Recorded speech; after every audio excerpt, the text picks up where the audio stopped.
Welcome, travel agents across Canada, industry colleagues, and esteemed speakers. Today is our first of its kind virtual event, bringing together over 3,000 travel agents and broadcasting live on Facebook. Welcome to the future of travel, back to business, ? We are at a unique crossroads in the travel industry and the world, given the health and economic hardships caused by COVID-19.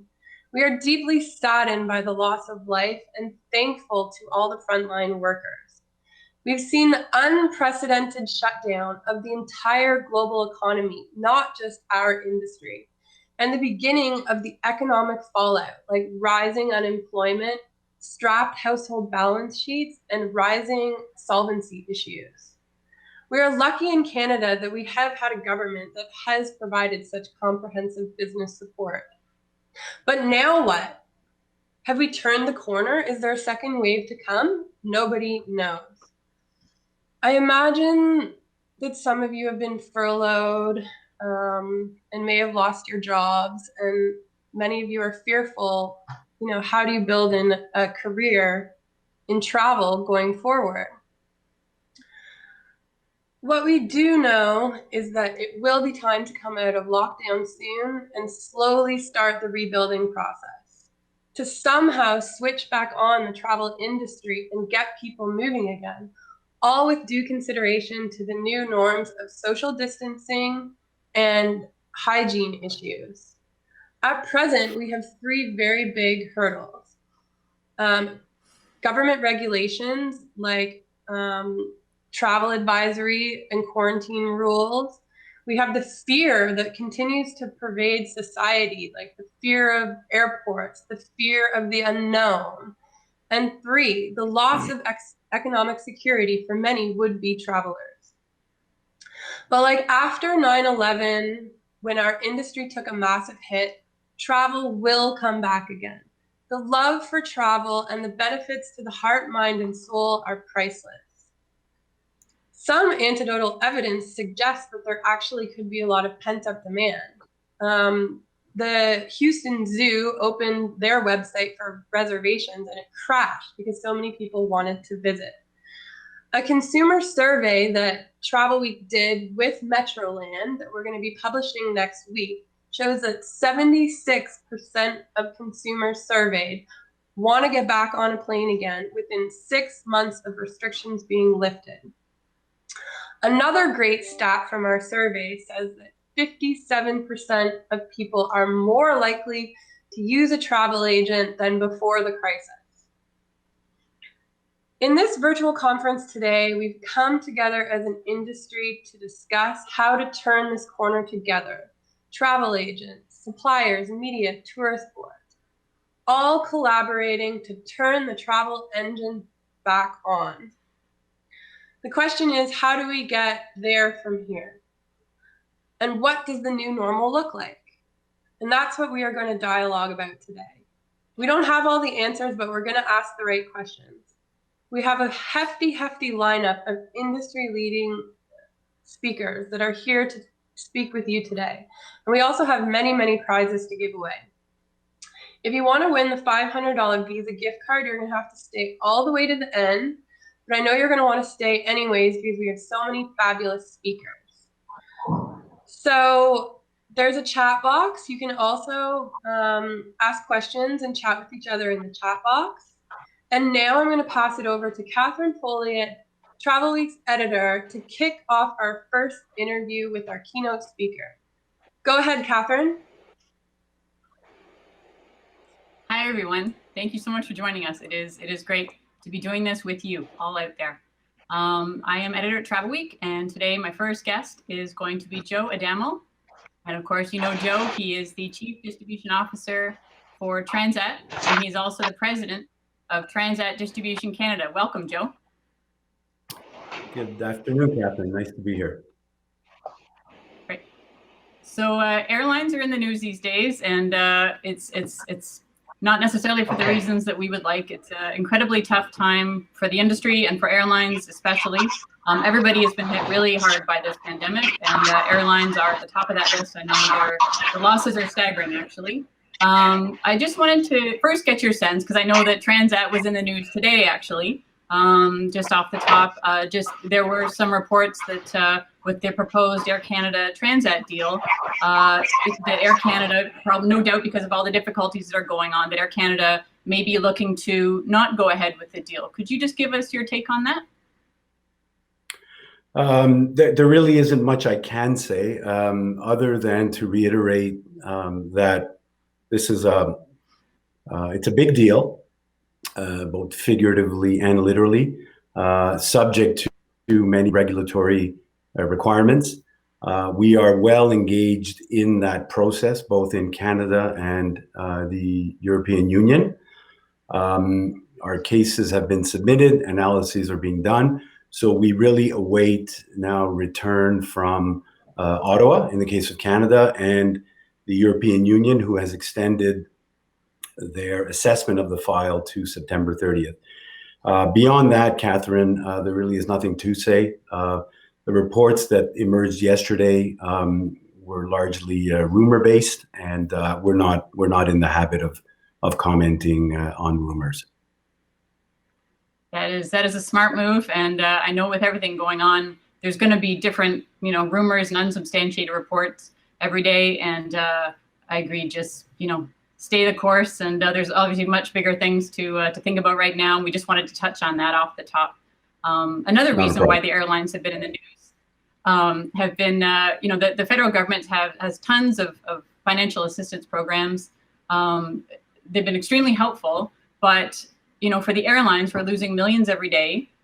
Some countries have talked about bailouts. Some countries are doing bailouts. Some countries, are sort of well on their way with that kind of thing. Canada, obviously, the federal government's been extremely helpful, but so far, at least to my knowledge, there hasn't been talk of an official bailout, for lack of a better word. Can you just give us your take on, I know that you don't have a crystal ball, you don't know if a bailout's coming or not, but just the chances for survival and for the Canadian airline industry to thrive if there is no bailout?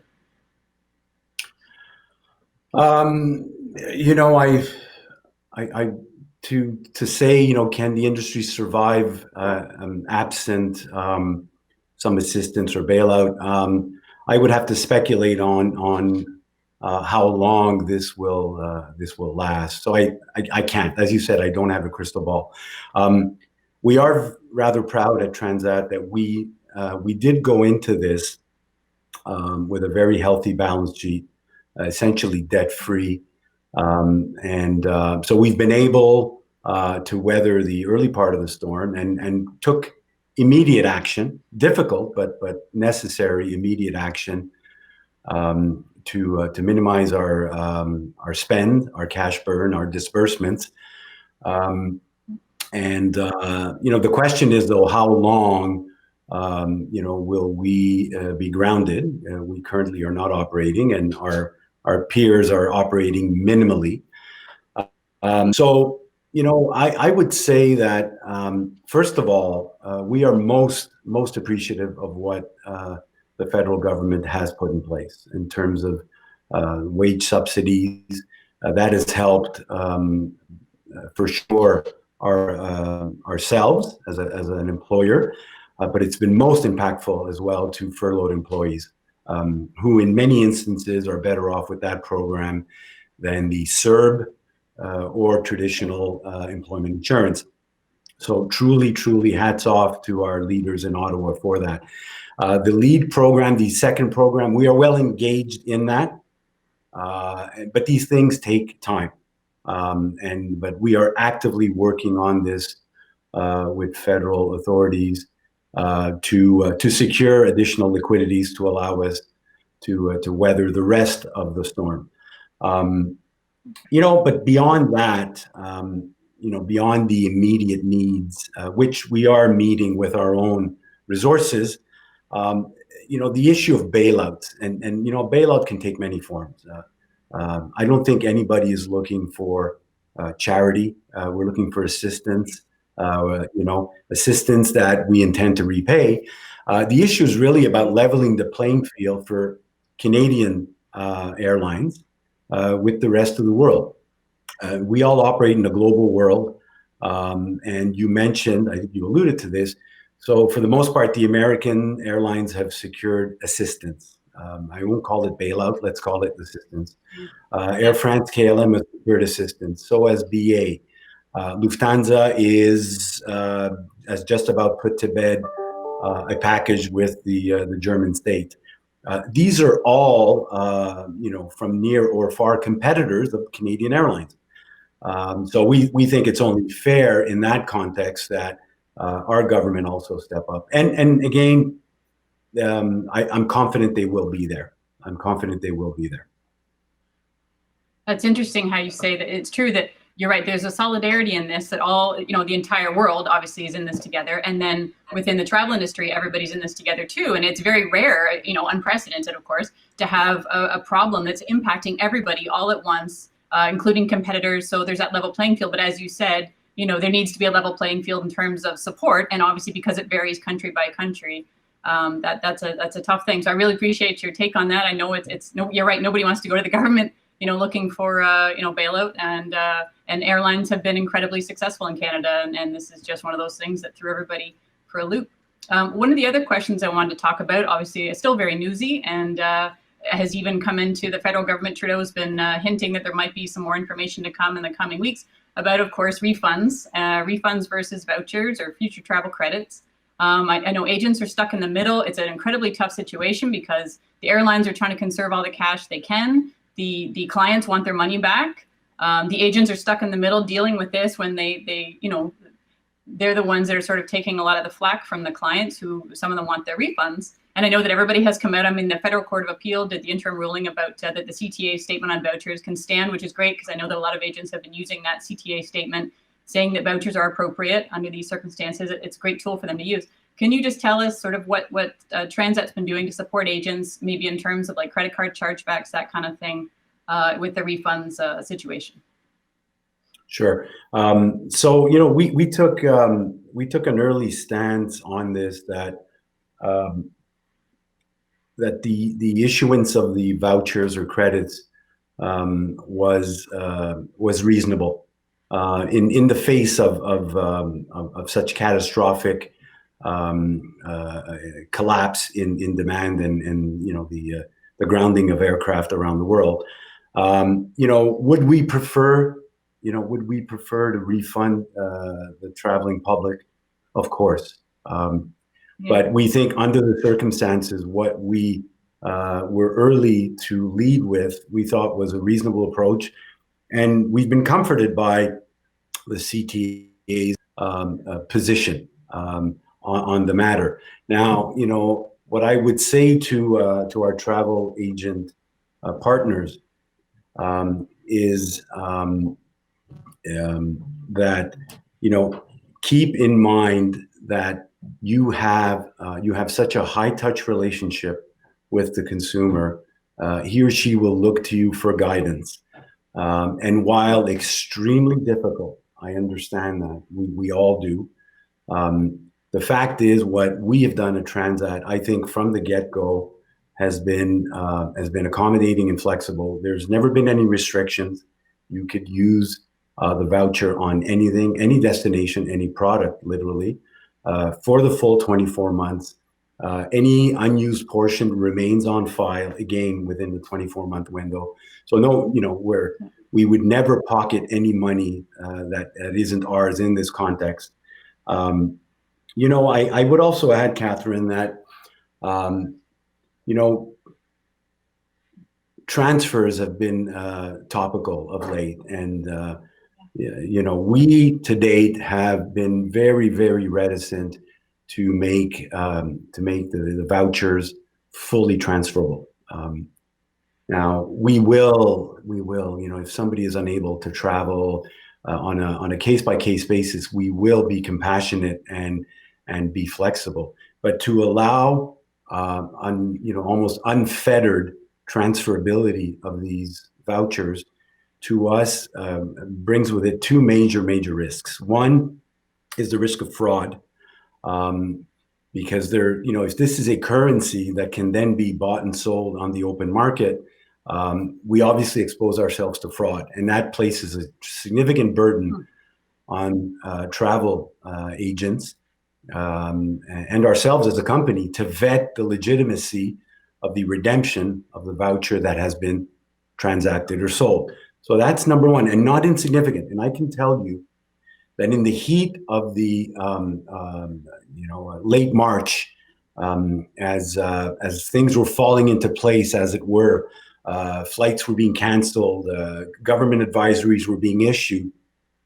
We saw consumers at wit's end, and going on social media to inform us of their intention to not travel, to avoid being no-show, and they unwittingly actually would put up their booking reference in social media.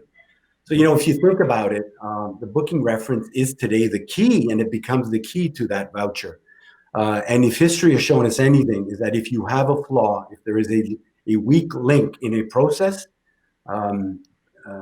malfeasance will exploit it, and fraudsters are out there. So that's number one. Number two, we're a little concerned at the gray market that would emerge, because if you allow transfers, it's one thing for me to say, to buy from, say, a friend, a relation, an acquaintance, a $4,000 voucher at 100 cents on the dollar.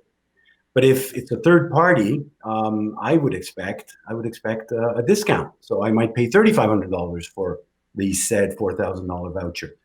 What happens then is you've got travel being marketed in this gray market. Yes. So ourselves, our competitors, and all of the travel retailers out there are out there trying to restart the industry at, let's call them full price, full rates. There is literally hundreds of millions of dollars. It's in excess of $1 billion, obviously, in Canada, of these vouchers that are out there. And if that floods the market at discounted prices, it would have further catastrophic impacts on all of us. So those are the reasons why we've been reticent to go full transferability. But that said, we will be compassionate on a case-by-case basis. I really appreciate you bringing up the transfers, because I wanted to ask, but I wasn't sure. I knew that, at least one other airline had come out and said that they would do transfers. And I knew that you're right. As soon as one competitor does it, then everybody else has to look at, like, okay, are we going to do that? Are we not? And you bring up a lot of interest. I never would have thought of, you're right, fraud, the gray market in terms of it getting resold. I mean, and that just opens up another can of worms that airlines, there's enough on their plate right now. They don't need to deal with that. And so I really appreciate you touching on that. We've got a couple minutes left. Oh, sorry. It's just not just us, right? Our retail partners would feel the brunt of that discounting that's going on out there. Like it serves them no purpose as well. Sorry. That's true. Well, we've got a couple minutes left. I know, so we've covered two very quite heavy topics, but really important topics, especially for our travel agent readers, and I really appreciate it. If you want to talk about, I know nobody knows when travel is going to restart from Canada, so Transat always has a wonderful Europe program. I know we don't know when that's going to get off the ground. So let's talk maybe about what Transat, what your planes, there's a couple of the safety and health and hygiene protocols. We've got just under 2 minutes left. Sure. Well, for sure, we are working on new protocols. The reason they haven't been unveiled yet, we have not flown since April 30th. But as we prepare our restart, because we are hard at work preparing our plans to restart the business. Hope to have news on that soon. I can't say more.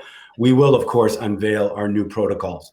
And the protocols will extend, obviously, at airport, in flight, but as well as a vertically integrated operator in our own travel agencies, our Transat travel agencies, as many of which are set to reopen on Monday, June 15th, in a gradual reopening scenario. And of course, with our destination management company, Traffic and Turismo, they handle our transfers in Mexico, DR, and Jamaica. They too will have new protocols. And the order of the day, Catherine, will be simplicity, efficiency, contactless, or minimal contact. It's all about creating a safe, non-threatening environment at all of the touch points. So one should expect in-flight catering, boxed meals as opposed to up and down service in the aisles, all things to minimize contact and interactions with our customers, our guests. And I realize, we don't have a crystal ball. Sorry, I was going to say it's peace of mind, and I all the different things that airlines are going to be doing, as you said, you're sort of getting to the point where it will start to be, sort of formalized and with your protocols, and people just sort of want that peace of mind. And and I know everybody in the industry will be so happy when we get to this new normal. I think everybody's ready for the new normal. They don't mind doing a new normal. We just all want to, get there. So getting the planes back up in the air, whether we're all wearing masks or we're all, sanitizing every 10 seconds, that's okay. Let's just get them back up in the air. That's great. Joe, thank you so much for talking to us. And we are now going to head over to Travelweek's deputy editor, Cindy Saucer-Tomo. Take it away, Cindy. Thanks, Catherine. Hi, everyone. It's great to be here. Thanks for joining us today. This is a very big day, and we're very excited to do this. I'm here now with WestJet's VP of Sales and Distribution, Charles Crowder, better known as Chuck to WestJetters everywhere. Hi, Chuck. It's great to see you again. Thanks for joining us. Hi, Cindy. How are you? I think the last time we spoke was at our 787 event, which in Toronto, which happened probably a couple of weeks right before this all began to unravel. So it's great to be back and see you again. It feels like a lifetime ago, doesn't it? So much has happened since then. Thank you for being here. First and foremost, let's check in with how you're doing and how the entire team is doing right now during this crisis. Tell us, what is morale like right now, and how is WestJet handling things as we enter fourth month of lockdown? First of all, before I talk about that, I wanted to say thank you to all of our travel agency partners in Canada and around the world. We couldn't be without you and your support, and that is greatly appreciated. We're really pleased to partner with each and every one of you and work and focus on the recovery in Canada over the next several months. It's really been tough seeing over 9,000 WestJetters go on leave of absence since April. And of course, to me personally, my team, unfortunately, several of my team members are on leave of absence, but we're all doing everything possible we can to work hard and rebuild the business so that each and every one of them can come back. Currently, we're focused on 3 phases of the business: liquidity, stability, and recovery. But in the center of all of that is safety and security throughout the guest journey and for WestJetters across the globe. We've continued to serve all 38 markets that we served in Canada pre-COVID, and look forward to building out our international operations in the future. And also, we've done a lot on repatriation flights, bringing Canadians back to Canada during this crisis. That's great to hear. You mentioned the health and safety. Can you sort of elaborate on what exactly WestJet is doing to ensure passenger safety from the time they check in to the time they get off your planes? Since the beginning of COVID, we've been very focused on safety and what measures we need to put in place to enhance that. However, what we do believe is that this should not be a competitive distortion. We should partner together. So we're asking the federal government, airports around the globe, what can we do to set safety standards that are consistent throughout? Otherwise, you get too many conflicting information and ways to do business based on the city or country of the destination and the journey. So that we're very focused on providing the highest quality of standards and safety. Some of the things that we have done recently is, as of April 1st, we were the first North American carrier to do social distancing on our aircraft. We have blocked all middle seats. We're not overselling seats on our aircraft to ensure safe social distancing. But as demand picks up, what we've noticed is we're getting to where we would be at capacity. So what we've done is added additional flying to ensure that we can block those middle seats going forward. And that's in place until June 30th. We've also enhanced the cleaning and disinfectants on board the aircraft, fogging on overnights when the aircrafts are parked. We've provided guests with sanitation wipes so that they can clean around their areas when they're on board. We've also done enhanced cleaning of all the touch points. So if you think of the seatbelt, the tray tables, if there's in-flight video monitors, all of those to get extra thorough deep cleaning. We've also provided protective gear for our flight crews so that they ensure the safety when interacting with guests. As Joe mentioned too, we've also reduced our in-flight service and meal service to reduce the touch points, which that's very difficult for flight attendants because, you know, WestJet, we're proud of our friendly service and want to interact with our guests. And now we're unable to do some of that. We're also looking at encouraging and doing more on digital enhancements for our guests to do as many touchless transactions when they go through the check-in, bag tag, and boarding process that they can. So more to come on the digital side as we build some more capability out as well. That's reassuring to hear all that. I know health has been top of mind for everyone. We're all waiting on pins and needles on when WestJet will be able to get back up. We're waiting for that day. When you finally do, can you actually just give us an update on what your network looks like today, both in terms of transborder and international routes? Sure. So really our network today is primarily all domestic flying, and we have a schedule published through July 4th. We have approximately 80 to 90 flights per day. And that's what I was saying. We need to be in that stability phase because what was happening early on was we had well over 100 flights, but due to demand, we ended up canceling half of those flights close in, and that's not a real good guest experience.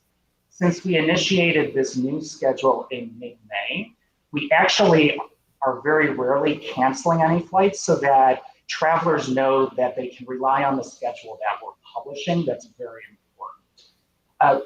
When we think of what our transborder and international flying will be, we're very focused on looking at what type of quarantine measures are still in place. Is the border open? You know, as you well know, the Canadian-US border has been closed for over 60 days. We're seeing some of the Caribbean and Mexico markets begin to open their border later in June. And then we also have to be focused on where the demand is. Where do our guests and our agency partners, clients, where do they feel comfortable going? Because it's not just the flight journey, it's when they get there as well with the transfers, hotels, et cetera, that we need to be cognizant of. And really have been monitoring and looking at how have the demand curves looked in other parts of the world, say in Asia and Europe, because they went through the COVID virus earlier than we did. So now they're starting to see demand pick back up. So we are looking at that as we plan out because we believe that the recovery, while not exactly the same, will also be very similar to that. That's great to hear. So, would you say that Asia is would be one of the first to open up for WestJet? So we don't fly to Asia, but the nice part through this is we have actually gotten our operating certificate to fly into Asia and also South America, because part of our repatriation flight, it was the first time a WestJet aircraft arrived in South America. So there's a process that we need to go through, because as we carry more and more cargo to ensure that the right goods and services are here for Canadians, this is opening up additional markets. So we do have the ability to fly there. We just don't have it in our schedule. Of course. You know, as you know, Chuck, WestJet has some of the most loyal customers out there. Let's talk about loyalty. In keeping with loyalty, can you tell us how WestJet is managing its loyalty and rewards program during this pandemic? we're very appreciative of all of our loyal guests and travelers out there. So the one thing we did, which is slightly different from some of our competitors, not measure based on a calendar year. It's an individual's anniversary date. So what we did is looked at those travelers whose anniversary was coming up in March, April, May, and June timeframe to see either were they on track to hit that next level.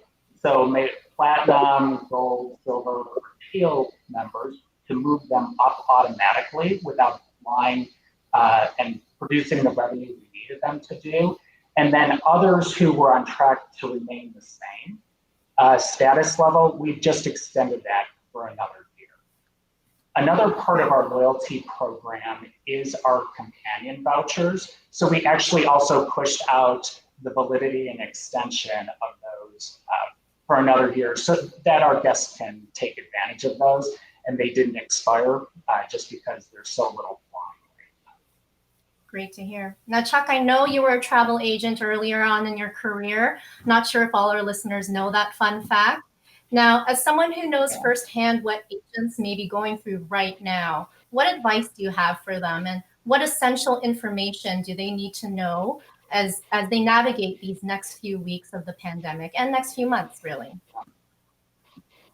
Yeah, and I did. Thank you for recognizing that. I did start out my career as a travel agent and taking reservations. I'm very proud of that fact because I understand firsthand what everyone goes through. It's very easy for an airline to say, how come you don't understand our policy and all the nuances of it? Because our agents, they need to know every supplier, airline, hotel, car rental, car hire, cruise lines, the list goes on and on.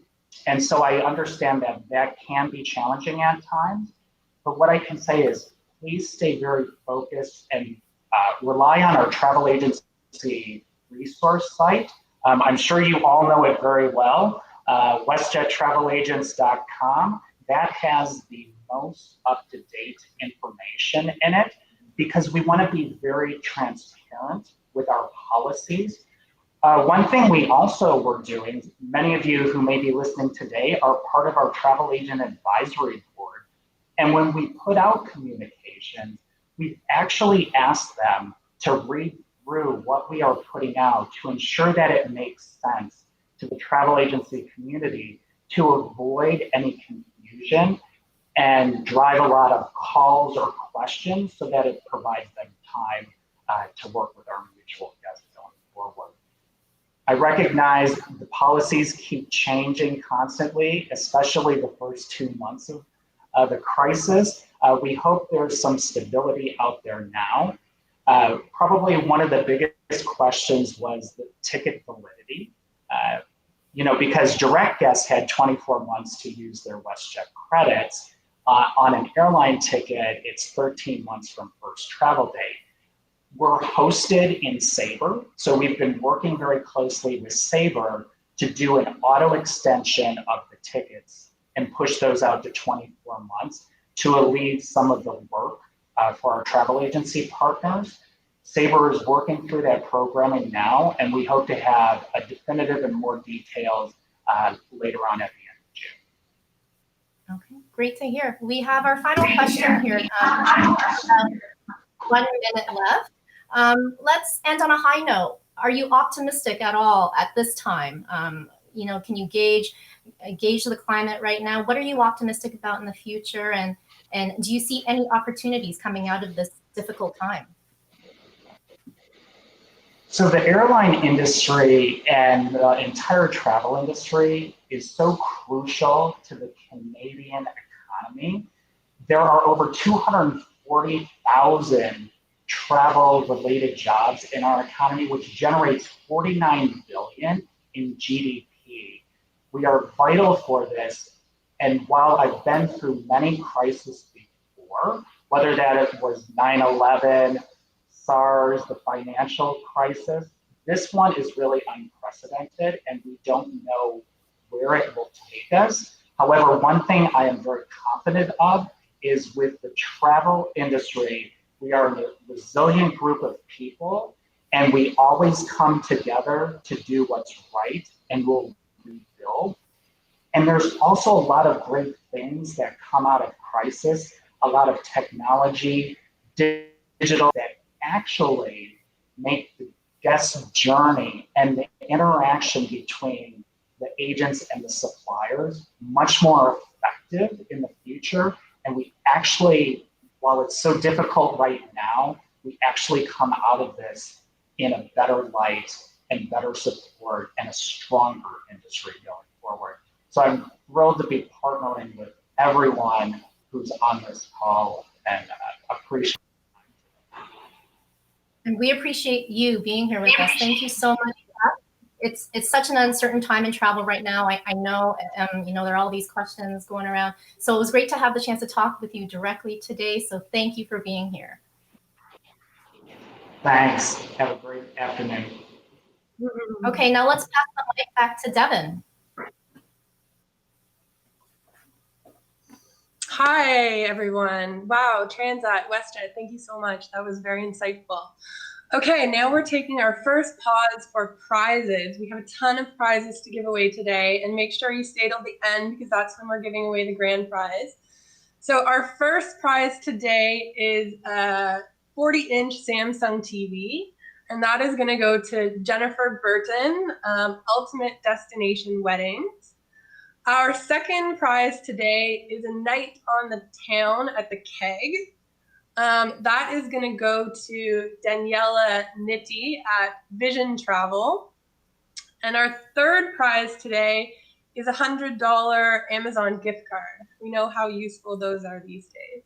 And that is going to go to Mike Jervis at Marlin Travel Stratford. So if you're one of these three prize winners, please type your name in the box and my team is going to make sure you get your prize. Up next, we have a very exciting interview with Air Canada. I would like to welcome Lisa Pierce, the Managing Director of Air Canada, Canada and US Sales. Hi, Lisa. Hi, Devin. How are you? I'm good. How are you? Nice to see you again. Yes, thanks for having me. Your newly announced summer schedule is both ambitious and comprehensive, with about 100 destinations to be serviced. Mm-hmm. And yet the government's advisory against non-essential travel is still in effect. If this ban is still in effect this summer, will Air Canada be forced to downsize or delay the schedule? Well, that's a great question, Devin. Every day we are seeing more and more relaxation on travel restrictions, and we're generally moving in the right direction. And this week, in fact, we saw some stories about restrictions easing in Rome, in Portugal, in England, and even in Paris, the cafes are starting to open. But that said, our schedule is quite conservative, with less than half the destinations that we operated last year. And they were chosen quite carefully based on our ability to operate them now, or our certainty that they'll be open when the time does come to start flying. And quite frankly, even if travel bans are not entirely lifted, Air Canada does carry a lot of people for business and other essential travel. And we're also carrying cargo. So we're confident we'll have the traffic to operate our schedule. Okay, great. So that schedule is here to stay. Yeah.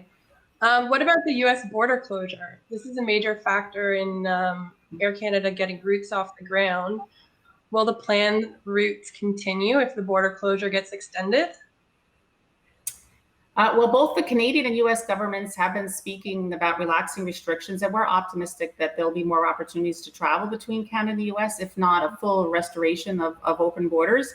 Canada and the U.S. are tremendous trade partners. And it's also important for people to understand the restrictions that are in place because there is a lot of misunderstanding about that subject. The prohibition for non-essential travel or non-essential travel is applicable in both directions when crossing the land border. But for air travel, it's only a limitation inbound to Canada.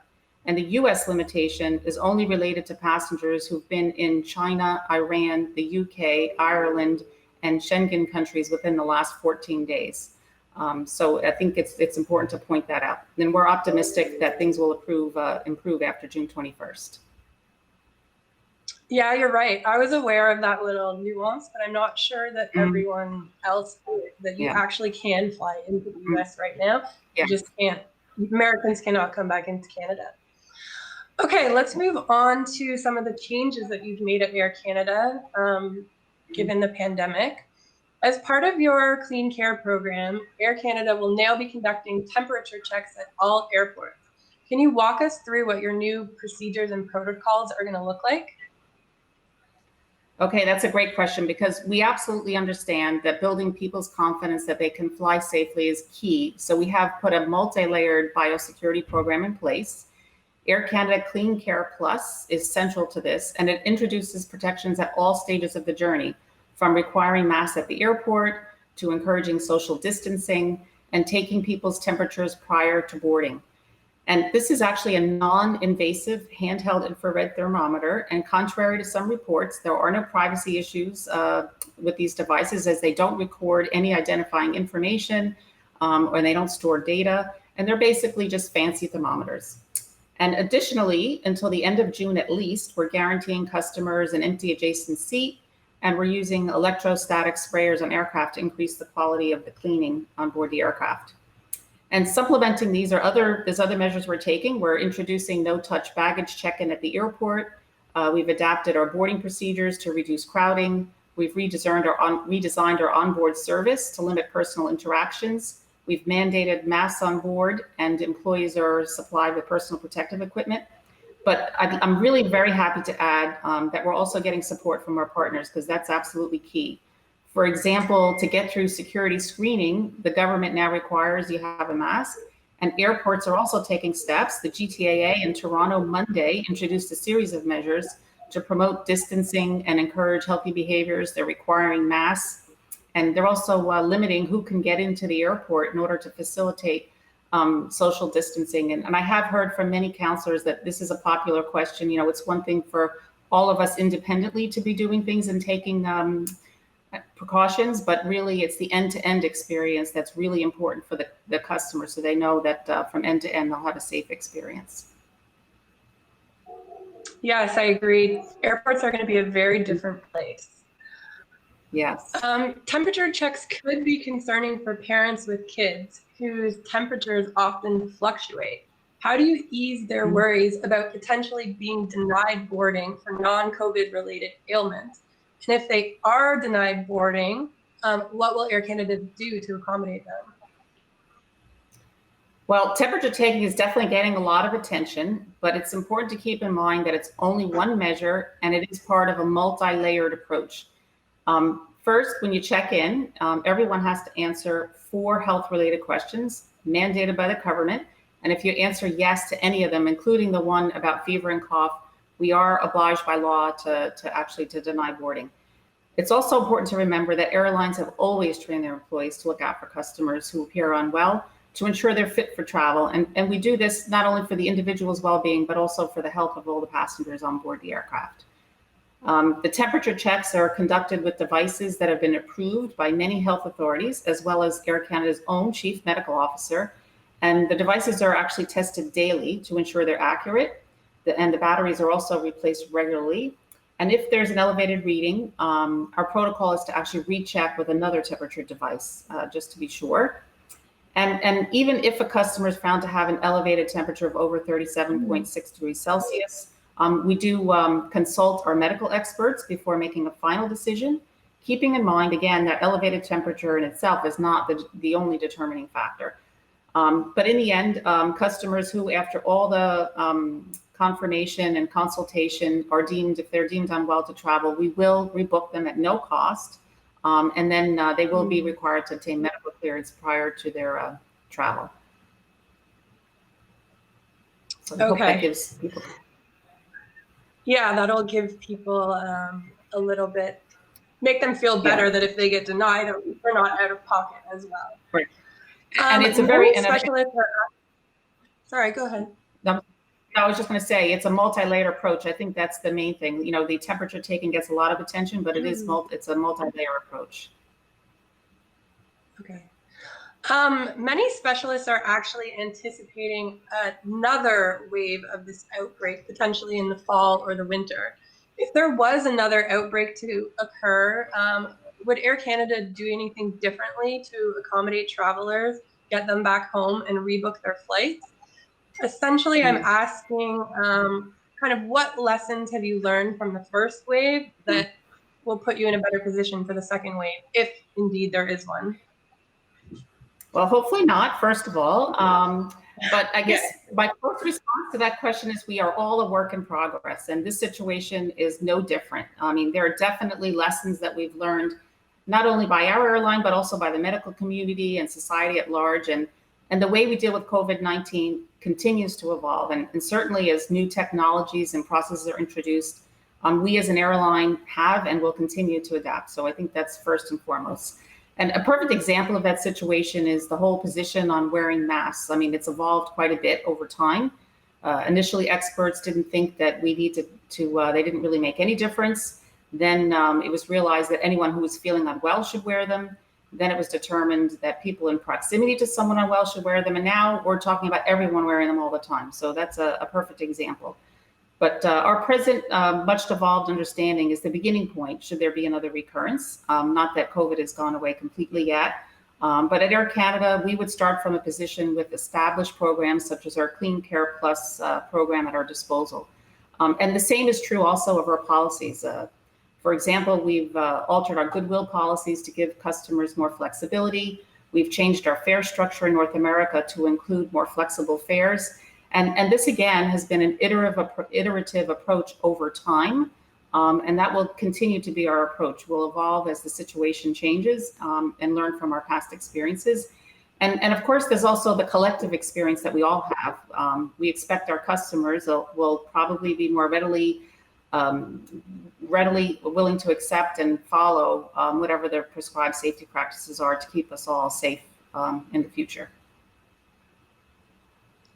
Yes, you're right. The world is changing very rapidly. Okay, next question. We know Air Canada has been working very closely with tourism organizations and the Canadian government. Are you optimistic that the government will act to support the reopening of the travel industry? Well, we are talking to various levels of government, and they do understand the importance of tourism. And those of us in the travel community also understand the need to balance this with the appropriate regard for safety. But the bottom line is, if people don't feel confident that it's safe to travel, they won't. So we are definitely aligned with the government there. We also believe it's important that we work together as an industry on this. So that's airports, airlines, hotels, chambers of commerce, members of the broader business community are coming together in an unprecedented way. And we're beginning to see extensive public safety measures that ensure safe end-to-end travel that will restore confidence. And as an industry, on that note, we've reached out to the Prime Minister to urge the government to put in place logical, streamlined measures that keep public safe while simultaneously allowing the tourism industry to reopen. And while travel restrictions and mandatory quarantines and self-isolation protocols may be required, we believe that they should be targeted rather than the current blanket approach. Doing so would bring us in line with what many other countries around the world are doing, including the European Union and Australia. And the good news is we're starting to see signs of gradual easing of restrictions in various provinces, which is very encouraging. And I do hear from my colleagues that in British Columbia, hair salons are opening.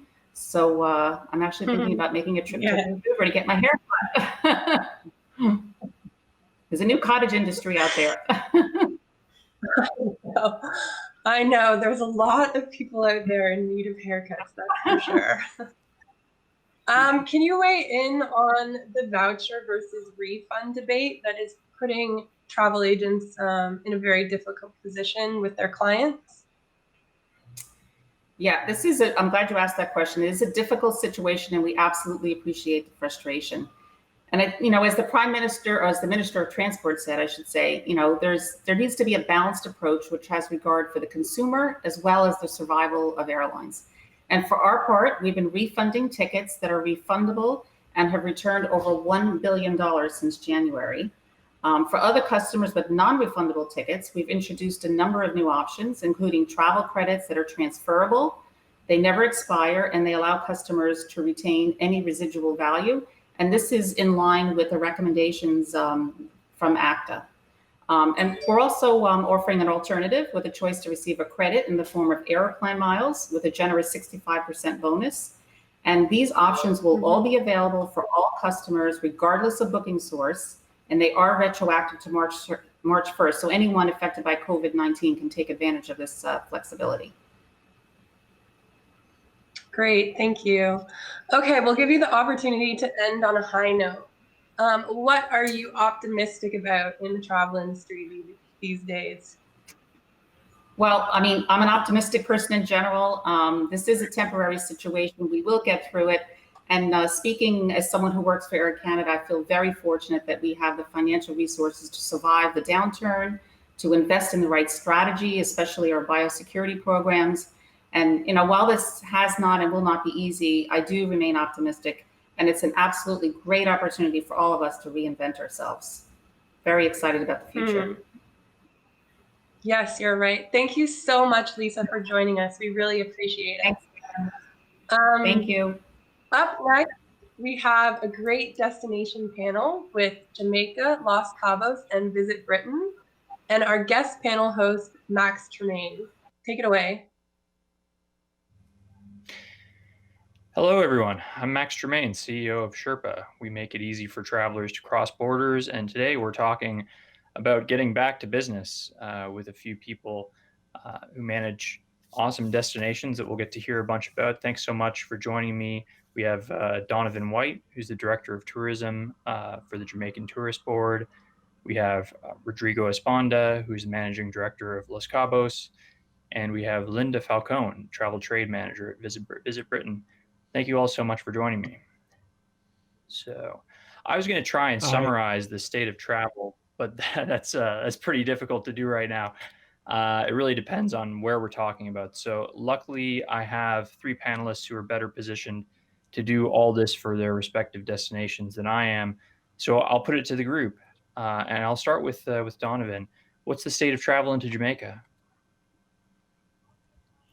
Hi, good afternoon, and welcome to everyone. The state of travel to Jamaica is our borders have been closed since the 19th of March. We had our first COVID case on the 10th of March. Borders have remained closed. We now have a total of 581 cases. 9 deaths, and 290 persons have recovered fully from COVID. We have a pretty good recovery rate, a very low death rate, and we've managed through a very rigorous process of our Ministry of Health and Wellness, working through public health departments. We've managed to flatten most I've tried to do, and have been able to contain the virus. The state of today is, as announced by the Prime Minister yesterday, we will begin to allow flights into the destination that are repatriating Jamaicans back home.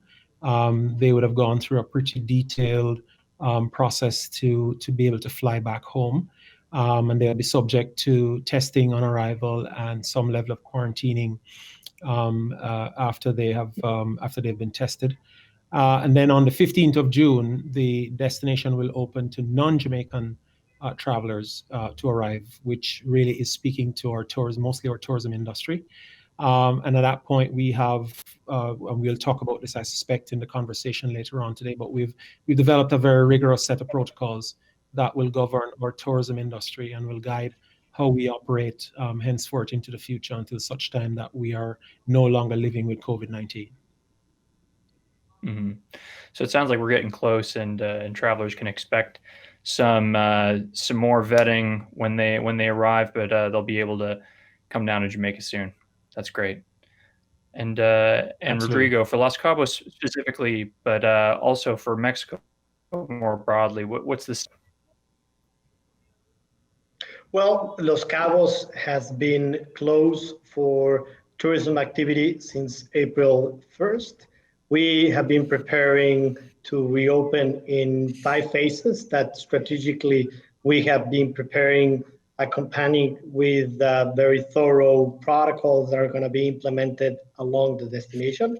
Los Cabos has always characterized to be a very high quality, high service destination. So with the same demand, we're going to be applying those protocols. However, it's important to mention that even today, there's been international connections to Los Cabos, mainly from the United States. Los Angeles is our #1 market. So we've been running 5 daily flights from the United States from Los Angeles, Dallas, and Phoenix.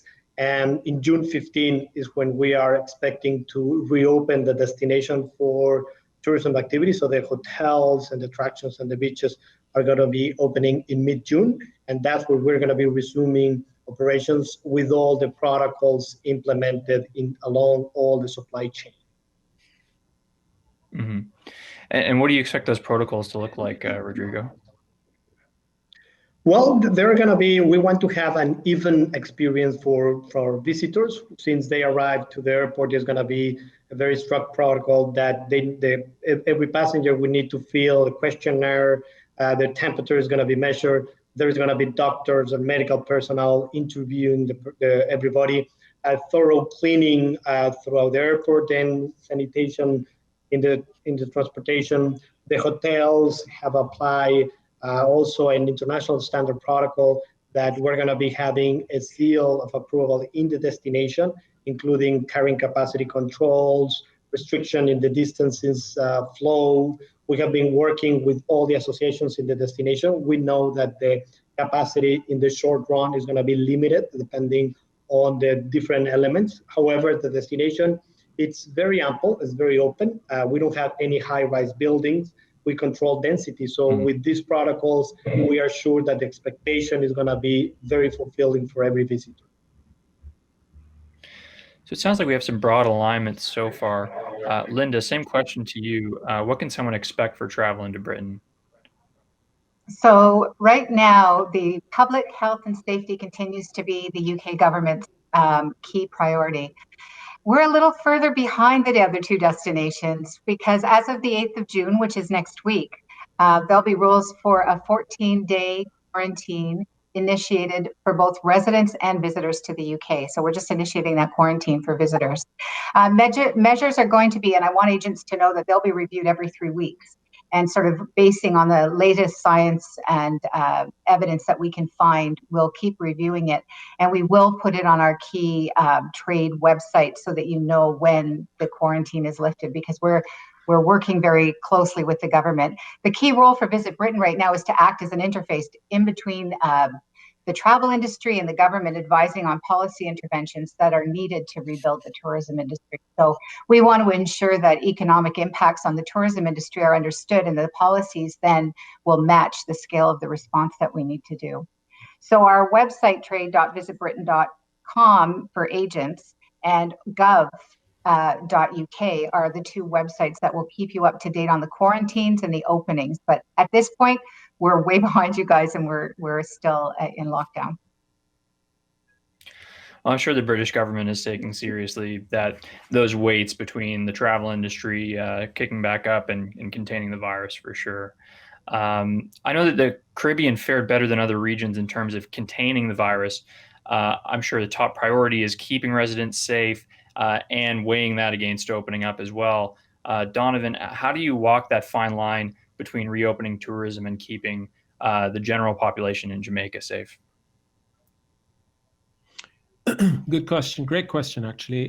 The fine line, we determined very early out when this pandemic got started that we had to truly develop a very rigorous set of protocols that is going to allow for a great understanding in the business between both the tourism stakeholders as well as the public at wide.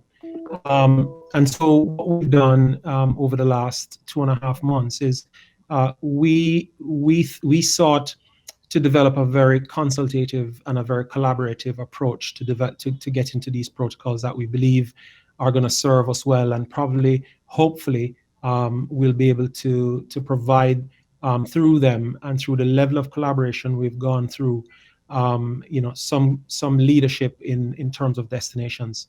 What we've asked Pricewaterhouse to do with us is to, first of all, socialize and understand what are the great benchmarks in terms of protocols that are out there in the world. So we've looked at as many as 45 different set of protocols from across the world, including that of Singapore, Greece, and a couple of other really huge destinations that have put quite a bit of time and effort into developing protocols. But what we've also done is we've done a tremendous amount of work locally with our stakeholders, both the tourism stakeholders as well as with the public. And what we've landed on is 8 core points that will drive how our protocols work. The first is sanitization stations. That has become a critical part of everybody's protocol, and it will be a critical part of the Jamaica protocol, where sanitization stations are mandatory. There is no limit to how many of them you can have. They are to be in every public space, every hotel lobby, every attraction. Transportation has to implement them, and so we've looked at sanitization station as number 1 on our critical list. Number 2 is the use of face masks and personal protective equipment within the tourism space, and that protects not just our guests in the country, but it also protects the workers in the industry. And they are probably our most important stakeholders in all of this, because if your workers are exposed and they aren't able to deliver the service that our visitors have come to expect of Jamaica, then your product is going to take a beating. And so we thought that was very important to be our number 2. Number 3 is physical distancing. And so we've created a whole approach to ensuring that every stakeholder in the industry must implement a physical, not just a social distancing, but a physical distancing strategy. And it must be documented, it must be signed, and it must be implemented across all aspects of that tourism entity. So whether it's a hotel, an attraction, a bus, a restaurant, a shopping area, the issue of physical distancing must be properly signed, and it must be managed and implemented on a daily, ongoing basis. Then there's clear and frequent, consistent messaging. Obviously, you can do a lot of things, but if it's not messaged properly and it's not communicated clearly, it gets misunderstood, and it defeats the purpose of trying to do it any at all. So clear and frequent messaging has been the number 4 thing on our 8 critical things that must underpin all of our protocols. The 5th is technology enablement. This has become probably the most important part of business transaction with trying to live with COVID. Our ability to do things like reduce cash transactions, expedite check-in and check-out, creating apps that will allow quite possibly our travelers to Jamaica to clear immigration even before landing in Jamaica is all part of the technology focus that we're trying to bring to bear on this period of our lives when we will have to learn to live with COVID-19 and still do business. Number 6 is real-time monitoring and reporting. And that is the ability for us to ensure that whilst our visitors are here, that we are constantly in our tourism spaces doing things like temperature check, and in a real-time basis being able to interlock with our Ministry of Health and our public health officials, so that if there's anyone beginning to show symptoms or of the virus or needing health care, we'll be in a position to log those fairly rapidly and be able to enable assistance for them as they need it. And then rapid and clear response, and that is our ability to have a clear protocol around how we treat with the whole business of moving someone in our space between the tourism entity that they are engaged with or in, and having access to public healthcare and or private healthcare. We have gone as far as to begin discussions with even some international agency. One in particular, Global Rescue, we're in discussions with to see how we can enable those types of services as part of the travel experience to and from Jamaica. And then the last and probably the most important pillar is training. Training. We are in the process now of kicking off our training modules with all the workers of the industry, of the tourism industry, to have them pre-trained, not just on the protocols, but on what it means to work and live in an environment where we are existing with COVID-19, and the precautions that we have to live by on a daily basis. How do you apply them? How do you apply yourself as somebody who is on the front line, meeting with guests and directing them and helping them to have a touristic experience that they have come to love and enjoy? So it has been a pretty robust approach to truly understanding how things are going to be tremendously different going forward, but also enabling ourselves to be able to meet those demands in a way that is structured, that is articulated clearly in a document that we will make available right across the industry. Well, that's certainly a comprehensive plan. I'd like to carry this theme over to you, Rodrigo. I'm sure there are very similar plans in place. In an environment like a resort where people are naturally going to be close to one another, how are these expectations around physical distancing, mask wearing going to be enforced, do you think? Well, there's going to be a very fine line between applying the strict protocols and not affecting the overall experience of visitors. As I was mentioning, I think the key is going to be that the destination has many options in terms of space. So we are not a destination that even it's geared to a all-inclusive 90% protocol. Is the opposite. Here in Los Cabos, it's only 30% of the hotel product is focused on all-inclusive. The majority of the hotels, notwithstanding if they are all-inclusive or not, have on average 200 rooms. So, and because of the density controls, the open spaces are very good. So with that, we have been applying specific ways for people to go around, how many people needs to be in the resorts in order to have the best experience for everybody while they are enjoying their vacations, but applying a very strict protocols, very similar to what everybody's doing in terms of sanitation, the cleanliness that has to be key, the use of mask, testing, and controlling how teams have been moving around, and many other measures that we're working. In general, what we're doing in Los Cabos is we're going to have first the manual for the destination with very strict protocols in terms of training, communication, and how this has to be applied, and then having a national certification. And finally, we're also looking for an international certification. So overall, we will have a very comprehensive way of dealing with it. That makes sense. And then I guess on the other side of this spectrum, we have, Britain has been hit very hard with the virus. And, when I think of London, I don't think of open spaces.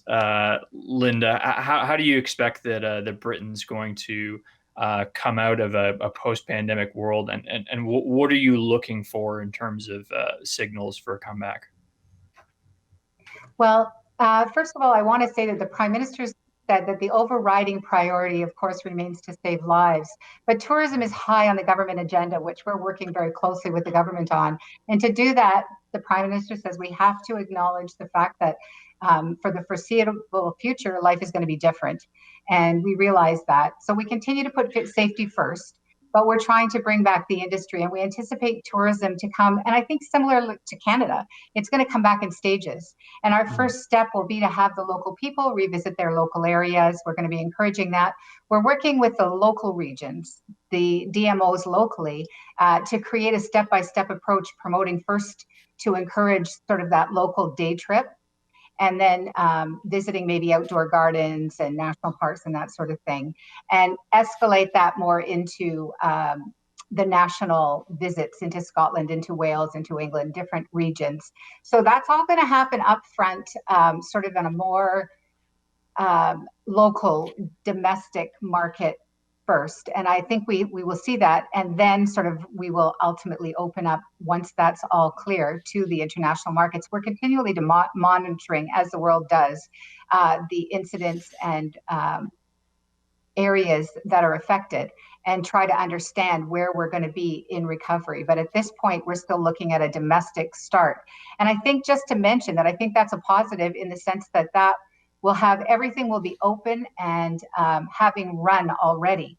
So we'll make sure we know what businesses are up and following the safety protocols and are in place before the international traveler actually arrives. In the meantime, we're just doing inspirational activity through our social channels. We're of course sharing British food and drink and film and television and all types of literature, recipes, that sort of thing, to keep people engaged. Amazing.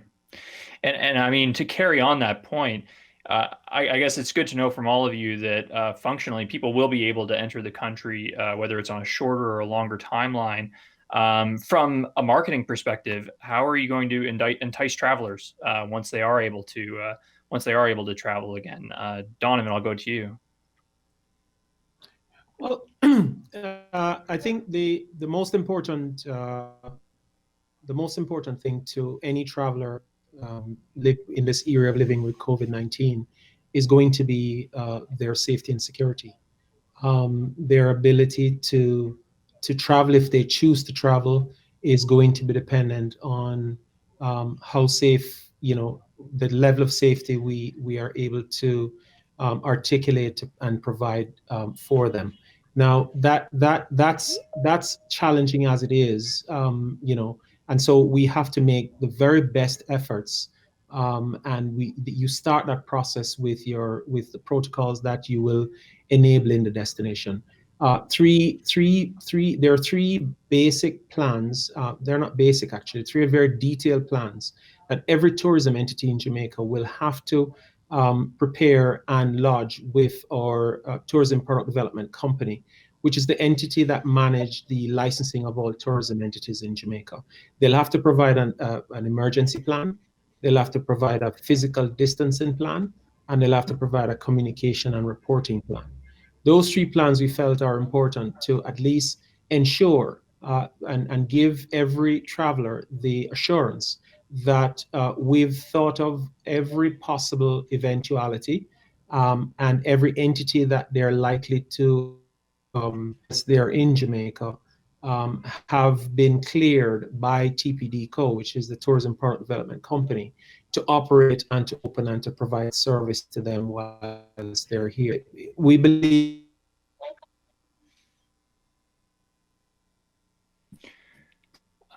I believe we may have lost Donovan there. It sounds like there is no shortage of detailed plans for people coming into Jamaica, which I'm sure will make people more confident about traveling there. There are definitely significant headwinds to international travel. Rodrigo, maybe I'll hand it over to you for maybe a closing remark. Are you optimistic? Do you think that people are going to be happy to travel into Los Cabos soon? Well, thank you. Definitely, we are optimistic. We believe that Los Cabos has a very strong branding as a high-quality destination. It's a destination that for many years has a tradition for high-end travelers and travelers looking for a good quality service. So that's what we have been applying in all the standards on the protocol. Definitely, the safety is going to be a priority, but we believe that destination like Los Cabos that combines a desert, the ocean, and the mountains with a very consistent product that is close to 4 hours and a half from the west coast of Canada, and that we have a good base of Canadians travelers, we are confident that we're going to get back in the fall with more Canadians visiting the destination that they want to discover, or destination that they trust with the level of service that we provide. That's great to hear. I know everyone is pulling for all three of you in a hope that people will get back out traveling to all of the great destinations that you represent. Thank you so much, Donovan, Rodrigo, and Linda. Really appreciate it, and it's been great chatting with you today. Thank you. Thanks for having me. Hi, everyone. For anybody just joining us, I'm Catherine Folliott. I'm editor at Travelweek. And we are now going to continue with our keynote speaker portion of the virtual conference. And I'm here with Dina Murphy. And you know her as VP Retail Sales for Sunwing. Hi, Dina. Hi, Catherine. Nice to see you. How are you doing? I'm doing just fine. Thanks. How are you? I'm doing really well. It's great to see you too. I just want to talk about Sunwing. Obviously, I think Sunwing's been doing an amazing job with handling this whole thing, and especially when I know when all the repatriations were happening and Sunwing was bringing back passengers who weren't even Sunwing passengers because it was the Canadian thing to do, and that was just awesome. Yeah, that's great. Yes, there's certainly no good time for a crisis, and the situation unraveling just before March break in Ontario was particularly bad timing for a Sun tour operator. So we immediately, after the repatriation flights that you're talking about, we grounded we suspended our services, grounding aircraft, shuttering hotels. So and had massive layoffs like the majority of industry companies did. But looking on the bright side, many of our regional programs had just ended, and we had already planned a smaller summer program, so generally much lighter, and so the timing, although was not great, could have been worse. Could have been Christmas. You're right. I mean, I don't think that the consumer world, shall I say, realizes, with that Friday, March 13th, Friday the 13th, it was the timing. You're right. It could have been Christmas, but March break is a pretty close second, and it was unbelievable to watch the industry, come together and pull off this incredible feat that, shouldn't have had to happen, but it did, and so here we are. So thank you for telling me about the impact to Sunwing. That I know, Sunwing, like all airlines in Canada and the whole travel industry, is taken quite a hit. Can you let us know? Things are changing so quickly, and obviously, I'm sure, day to day, week to week, there's always like new information coming at us. Everybody wants to know, when is travel going to restart? Nobody really knows. But Sunwing, obviously, as you mentioned, has a lighter schedule in the summer. And then obviously the big time is fall, winter. Nobody knows what's going to happen with the coming winter schedule. But, say the federal government, by some miracle, in a couple of weeks said, okay, the ban against non-essential travel is lifted. Let's start traveling again. I know that won't happen, but let's just say, how quickly could Sunwing sort of, get its planes up in the ground to try to put together a Sun program for fall, winter? What would be involved in that? Well, thank you.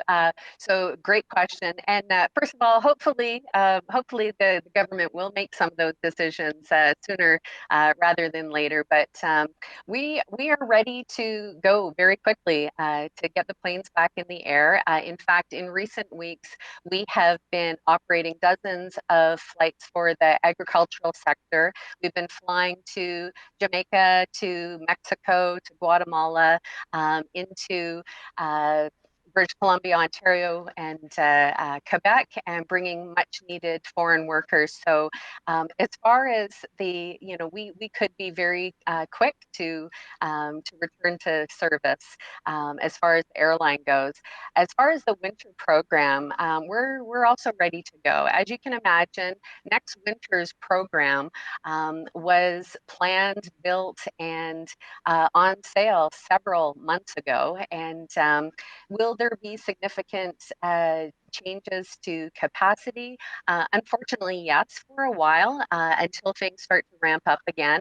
However, we have multiple daily flights into many of our destinations, and we have the flexibility to either wind down or ramp up capacity as required and as demand dictates.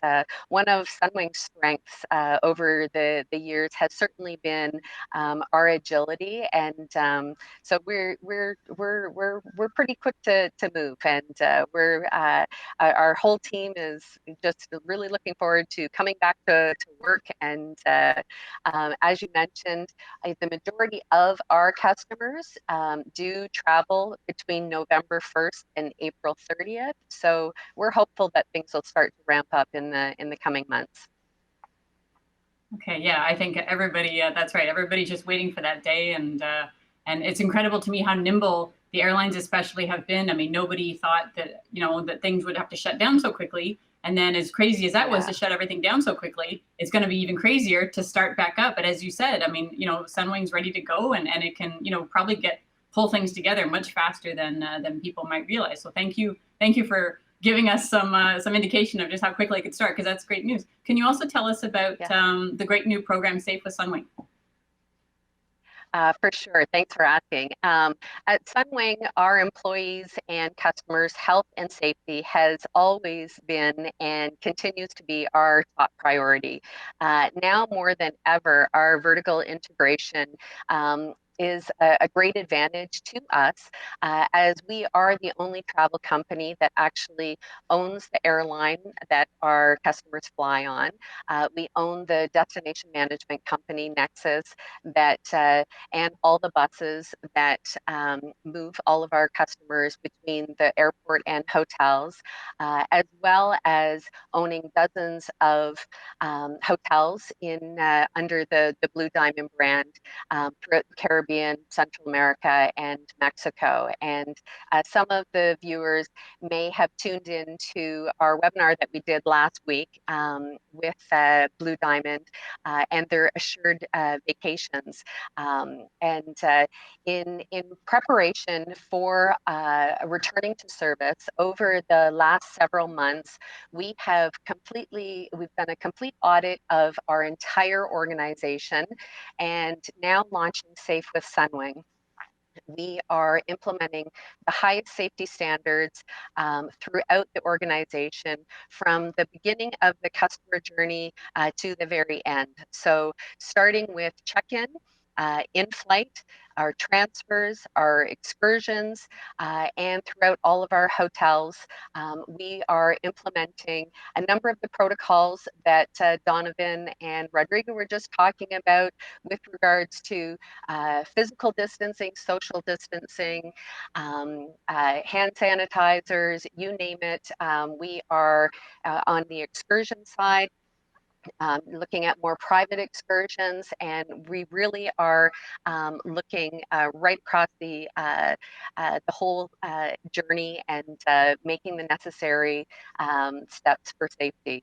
We are releasing a number of videos and hosting webinars and making sure that you get the comprehensive details so that travel agents can be confident with and assure our mutual customers that travel is indeed safe with Sunwing. That's great.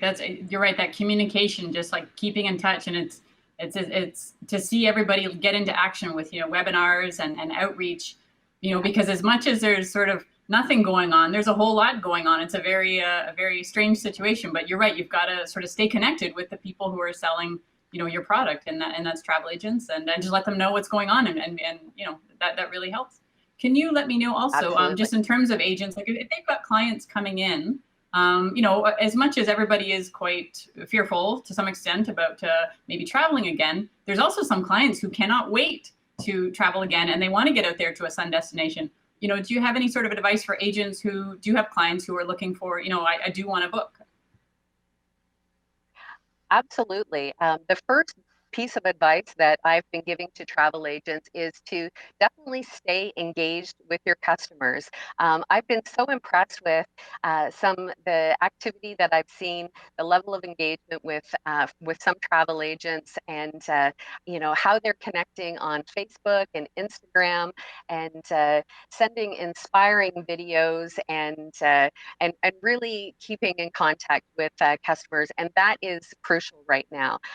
Absolutely, we know that customers are going to require the assurance that they are safe when they're traveling, as well as when they are ready to book, having flexible options and conditions to book under. And at Sunwing, we have put all of those things in place. And so I would encourage travel agents to make sure that they're getting those messages out to our mutual customers, and talking about what all of the industry, all of our partners are doing to keep things safe.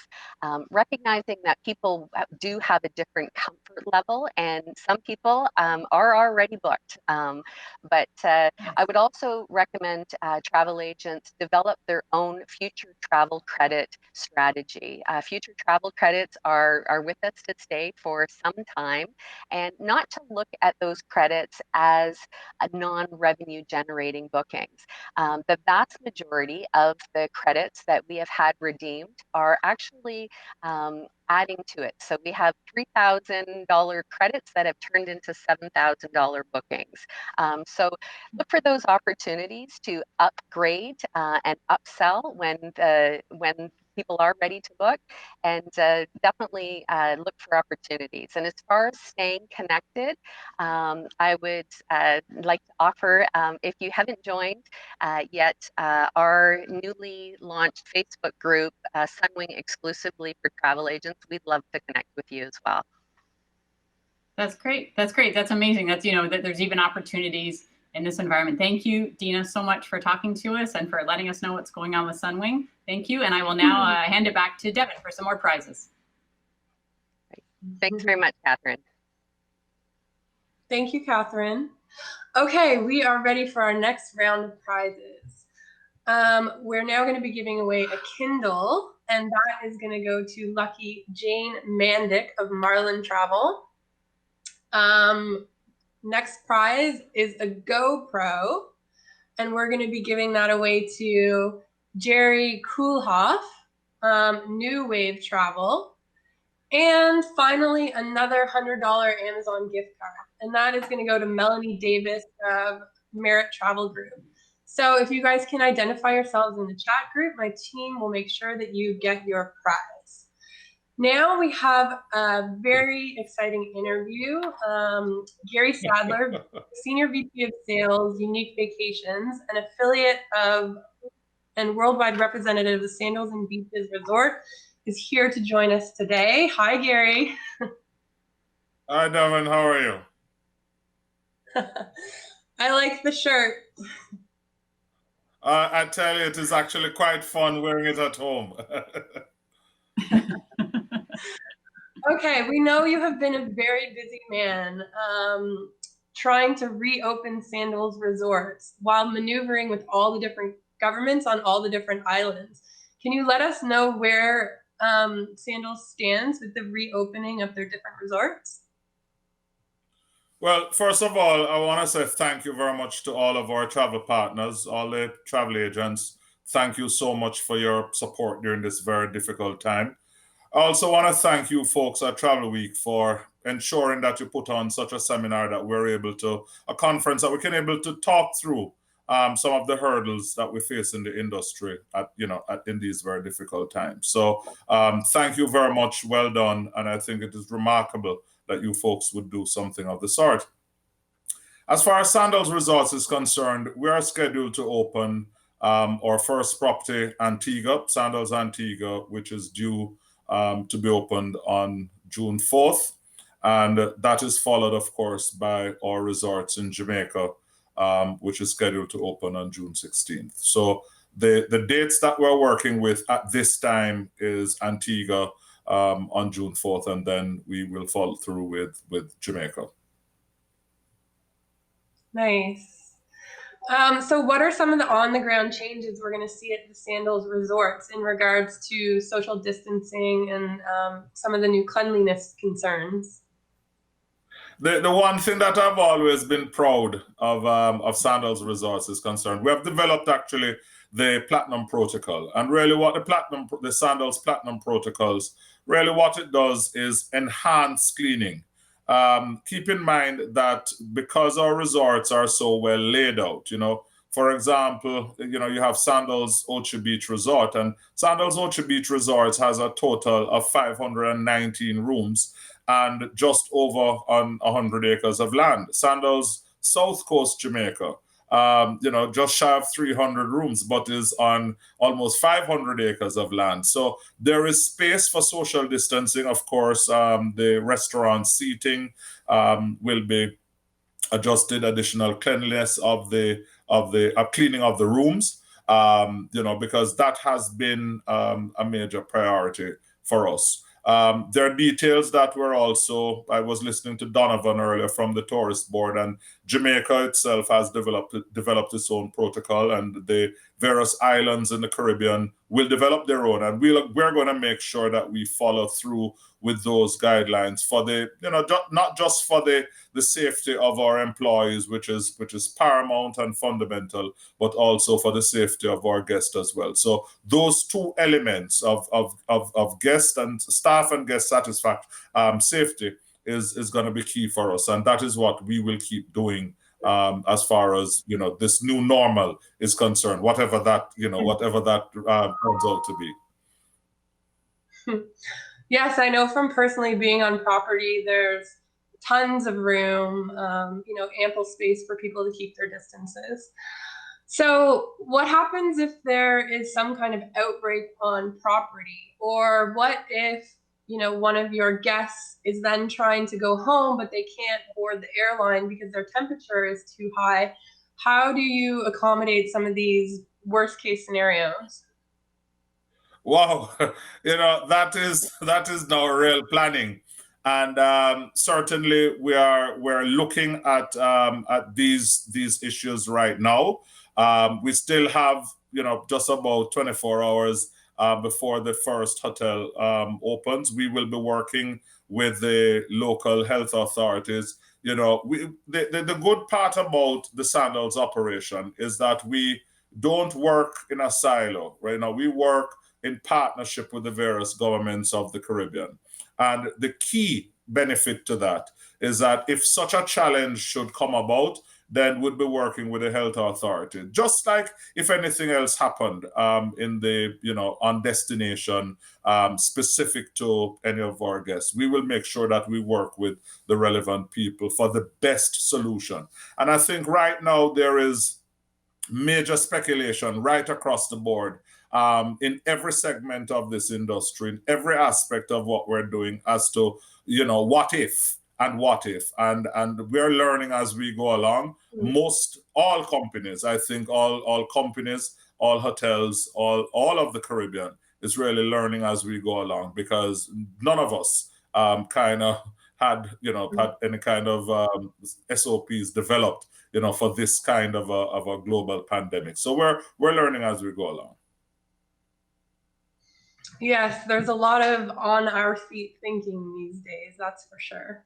Yes. I know you guys are 100%. always planning and designing beautiful new resorts for guests to look forward to. Are any of these new openings now at risk because of the pandemic, either because of the health concerns or, because of the economic fallout that we're all experiencing as well? I'm not sure what new resorts you're talking about. I'm not sure. There are rumors. I've worked with Sandals for 31 years, and boy, every day there's a different rumor about something else that's going on.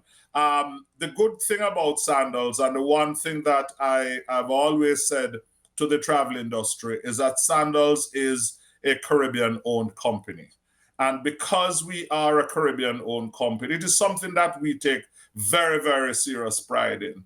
And what that pride means is that we have to find a way to keep the region, keep the Caribbean working. You know, somebody asked the other day, it must be a challenge. And it's a challenge because 14,000 of my colleagues who are in the Caribbean, many of whom are personal friends of mine, you know, call and say, you know, when do you see the light at the end of the tunnel? And one has to provide hope, even irrespective of the fact that, you know, you really don't know. And the answer is that we really don't know. But the good part about it is that if there are opportunities that should come in the Caribbean to keep developing tourism and expanding tourism in the Caribbean to keep the people of the Caribbean, make their economic survival and their socioeconomic position stronger.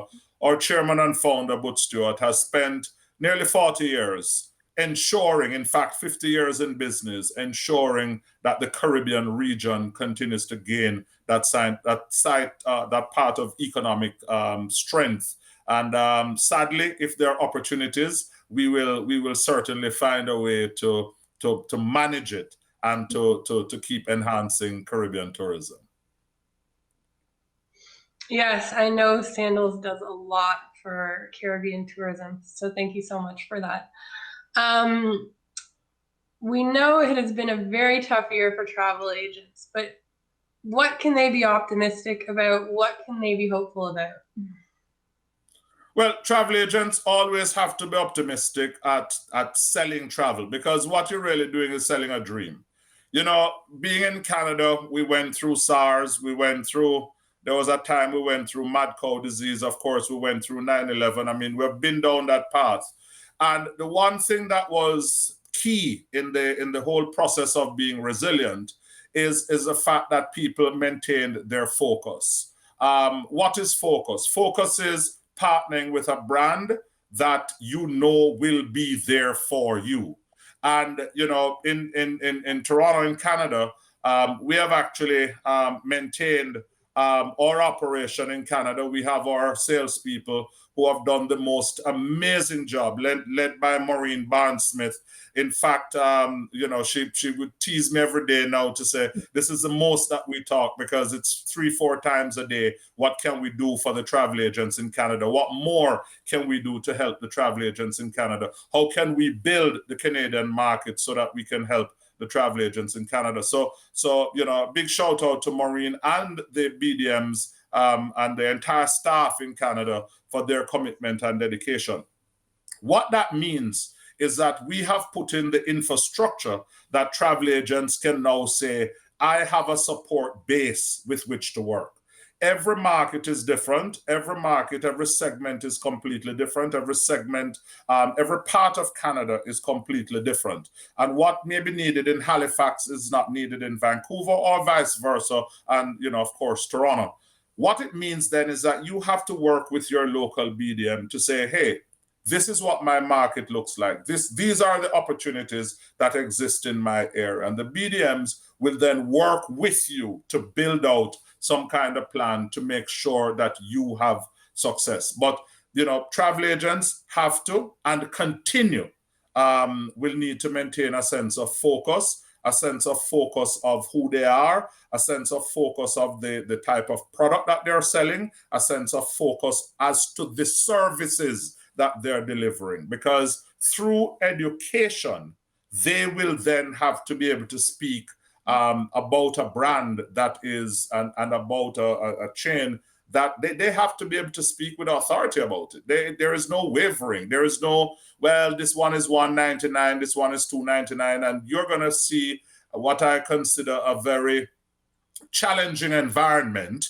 where many hotels are going to be offering very, very, very, very attractive specials to try to get consumers down. And I don't believe that consumers are going to go to a resort, or going to go on a plane, or going to go somewhere because it is $199 or it is, you know, $100. I think consumers are going to be, first of all, looking at, is it safe for me? What are the protocols that are in place? How strong is this brand? Is it a brand that, should there be a crisis, should there be another challenge, will the brand disappear and I have nobody to talk to? So all of those elements are elements with which I believe that travel agents maintaining the fundamental, simple principle of being focused. Stay focused, and then we will find a way around it. Yes, I think you're right. And I know the team in Toronto, and they are absolutely fabulous. We know the pandemic has changed the world in many ways. Can you suggest how the role of the travel agent might change going forward? Well, it's going to change the world. 9/11 changed the way that we looked at security. We stopped for a while. We didn't travel. We weren't sure. We were scared. We were nervous. All kind of hurdles happened. But I do believe that it will change travel, but it won't eliminate travel. There's a difference between enhanced protocols, enhanced way of doing things. So my own personal example, like I've shared with my colleagues, is that you are asked now to go to the airport 3 hours earlier, then because you have to go through a screening process. Then if that's the case, then that's what you have to do. So I think that there will be enhanced protocols, and those enhanced protocols really would be what would define what travel is moving forward. Okay, thank you, Gary. Any final words for the travel agents out there? No, well, my final word is always the first word. Thank you so much to the travel partners. Thank you so much to all of our travel agents and our tour operator partners. Because without the airlines, you can't really. Without the airlines, you have the hotels, but you have to develop that partnership. So I really want to give a big shout out and thank our tour op partners, but also to the travel agents. You have been absolutely patient. You have been very, very patient with these challenges and almost the point of being a saint. Really, really remarkable. And it is what we do in the travel industry. And we are very excited about, our resorts opening. We're very excited about the new normal. We're very excited about the way forward. And I think that together as a team and as a group and as an industry, we just have to know, once the borders are open and once the restrictions are limited, we just have to stay safe and just champion the cause of travel, because what we do is travel. Where are we going to go? We travel. We have to sell dreams. And can I tell you, I think people are so excited to just get on a plane, just get out. Just get out. I think people are looking forward to that. So I'm working in anticipation that the demand is going to be huge, and people, out of just being locked up for 3 months or 2 months or 2.5 months, people are just going to be excited to just get out of here and go do something exciting and fun. And that is where now the travel agent the travel advisor has to sit and say, yes, this is the best option for you. Yes, I'm certainly going to be one of those first people on a plane. And I look forward to visiting a Sandals property sometime soon. Thank you so much for joining us, Gary. You don't have a choice. It's the only hotel you can visit. I mean, you shouldn't go anywhere else. Thank you, Gary. No, man, thank you, Devin. Okay, how about we move on to our next segment for now. Up next, we have a group touring panel featuring some top executives from Trafalgar, Kentucky, and Galway.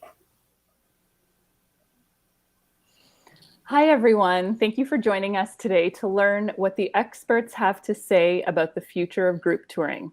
My name's Iris Urbanescu. I'm Director of Partnerships at Tour Radar. And joining us today, we have an all-star panel from the multi-day tour group touring industry. It's my pleasure to introduce you all to our panelists, starting with Wolf Paunik, President for Canada at Trafalgar, Sherilyn Berry, President for Canada at Kentucky, and Adam Hodge, VP of Marketing at Galway. I know we've all attended what seems like hundreds of webinars to piece together what's next for our beloved industry. But today we're hearing the unique perspectives of our panelists on topics that heavily impact the group touring industry specifically. With social distancing and strict hygiene measures taking the forefront of our daily lives, are travelers likely to stay away from group tours until a vaccine is discovered? And how will we as the industry have to adapt to the new normal? That's what we're here today to explore. So kicking off here, I'm going to ask each panelist to give us an overview of the current state of affairs and how it's impacted your operations for 2020 and 2021. And Wolf, we'll start with you. So 2020 really, in accordance with the travel advisories enacted by the governments worldwide, all Trafalgar and cost saver guided vacations have been suspended up until August 31st. So 2020 really is very much put on hold at the time being. Quite some of that business has been rebooked to 2021. Our travelers and our guests definitely want to travel.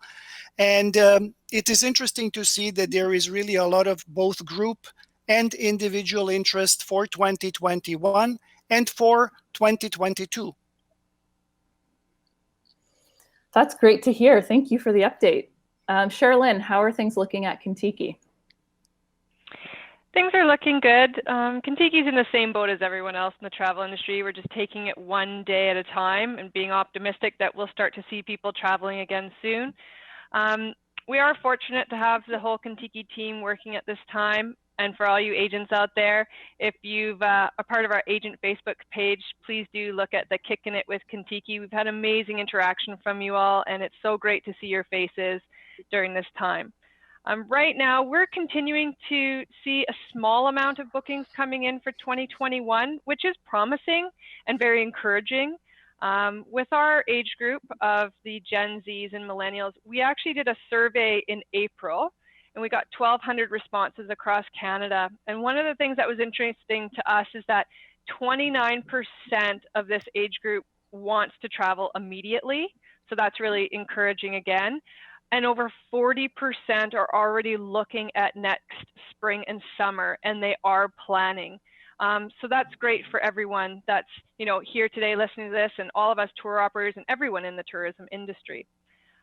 By the end of July, we will be selling domestic trips in Canada, but that goes for all of our regions for Contiki of New Zealand, Australia, USA, and Europe. So yes, domestic is a focus for a lot of us for the short term, but the long term, we do want to switch back to gears of selling international travel. That's great to hear. It sounds like the desire is certainly there, and people will be eager to get back to it once they can travel internationally. Yes. Adam, how are things at Go Away? I could sort of reply with a bit of a similar sentiment, and I think like everyone else, we have seen our future business, impacted because of the COVID-19 pandemic. But it is really reassuring right now to see some uptick in demand for travel, even for the sort of fall of 2020 and for early 2021. So while that is reassuring, though, we know that not everywhere is going to open all at the same time, all at once, and there's going to be pockets, and it's just going to be very hard to plan it all coming back all at once. But we do think that certainly there's going to be some pockets in the next couple of months that will be coming online, and Australia and New Zealand are looking really promising. There's quite a few islands and a few places in Europe as well that are getting us really excited for next year. Happy to hear that. Yeah, and speaking of these pockets, there's a lot of uncertainty around border reopenings right now. We know that for a fact. In general, do you have a prediction on which destinations might see the most benefit once travel returns? Adam, we'll start with you. I think everyone would probably agree that the places that are I've sort of perceived to have endured the last 8 or 12 weeks quite well, that are perceived as safe and as progressive, with progressive governments and with sort of the absence of political unrest. I think that is really probably the biggest factors that are going to affect, I think, a client's sentiment, whether they should consider visiting there or not. I think the popular places will still remain to be popular though, but we are expecting to see a lot more sort of regional dispersal. It wasn't too long ago that overcrowding was a problem and an issue for our industry. I don't think that'll be corrected, but I do think that people are going to be dispersing out into less crowded places and to less of those main hubs. And I think that ultimately is a good thing for clients and for destinations as well. That's great. I agree. I think that over-tourism isn't as much of an issue as it once was earlier this year and even in the past couple of years. So that's awesome to hear. And Wolf, what are your thoughts? I agree with Adam that many factors will be in play when it comes to which destination may gain the most or be the most attractive. And over and above governmental rules, the COVID-19 track record and the situation in the field, I think that for Canadian travelers, the directness of flights, because we are so used to having very direct connections, the frequency and the length of flight will play a role. And in my mind, Ireland comes to mind as a destination that is not too far from Canada, that has had wonderful track record in dealing with the situation, that has very involved and engaged government, starting from the Prime Minister, who set a fine example. And it is also a country that allows visitors to really disperse, because it does not revolve only around Dublin being a very attractive city in itself, but it also has beautiful smaller or mid-sized towns. It has beautiful countryside, and I would think not only Killarney, but the Wild Atlantic Way, the coast of Ireland, the opportunities to engage with locals, to do hiking, to engage in all kinds of activities, including to enjoying Irish hospitality, is something that I think will work very, very well for Ireland. Great. Yeah, it sounds like destinations that lend themselves well to the off the beaten path opportunities are going to do quite well and be successful in the rebound of the industry. Very much so. Now, there are predictions that social distancing is a measure that's likely to stay at least until a vaccine is found. How will this new way of being impact group touring?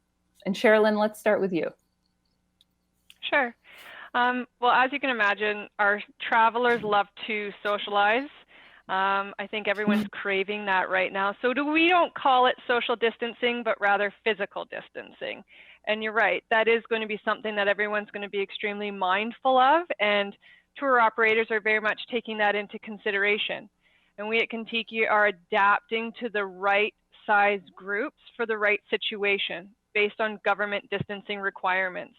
So our operations teams around the globe are working with the governments to make sure that we adhere to those guidelines, and it will be different from country to country, city, situation, experience that everyone's participating in, but there's not going to be one rule fits all. It's definitely going to be fluid, and it's going to change as time goes on. That's great. I think the one size fits all solution won't work across the board. Agreed. Wolf, what are your thoughts on this? Very much in agreement with Sherilyn. Physical distancing is an important part of any well-being protocol, and well-being protocols, we hope, will be at some point unified, at least across broader regions. Hopefully, European Union might lead the way, and then hopefully North America would be obeying or adhering to the same protocols. We are certainly looking into the size of our groups, and we feel that we will be looking at 26 being the maximum size initially. And we are also looking at opportunities of how to deliver what is the hallmark of Trafalgar Guided Vacation Experience, which is Be My Guest program, or real connection with local people and their lifestyle. So certainly there will be quite some adjustments and changes to ensure that the well-being of our guests, of our employees, and of our partners is taken very, very seriously into account at every step of the way. I believe that that will also open some other opportunities to find some new attractions, to be able to meaningfully contribute to the local hosts by getting involved in some of their activities. So every crisis creates a necessity. Every necessity creates an innovation. So we're looking at this as an opportunity for our travel directors to absolutely shine, and for all of our partners to be very, very involved in maintaining the most up-to-date World Health Organization approved well-being protocols. I love that perspective. Yeah, every crisis is certainly an opportunity to do things differently and better. And it sounds like those small group sizes allow you to get closer to the local communities just by nature of being able to access things you wouldn't otherwise have access to. So in terms of the cleanliness and hygiene standards that have changed, what policies are you implementing to help with easing travelers' minds in regards to cleanliness and hygiene at GoAway? Adam, if you could give us some background on that.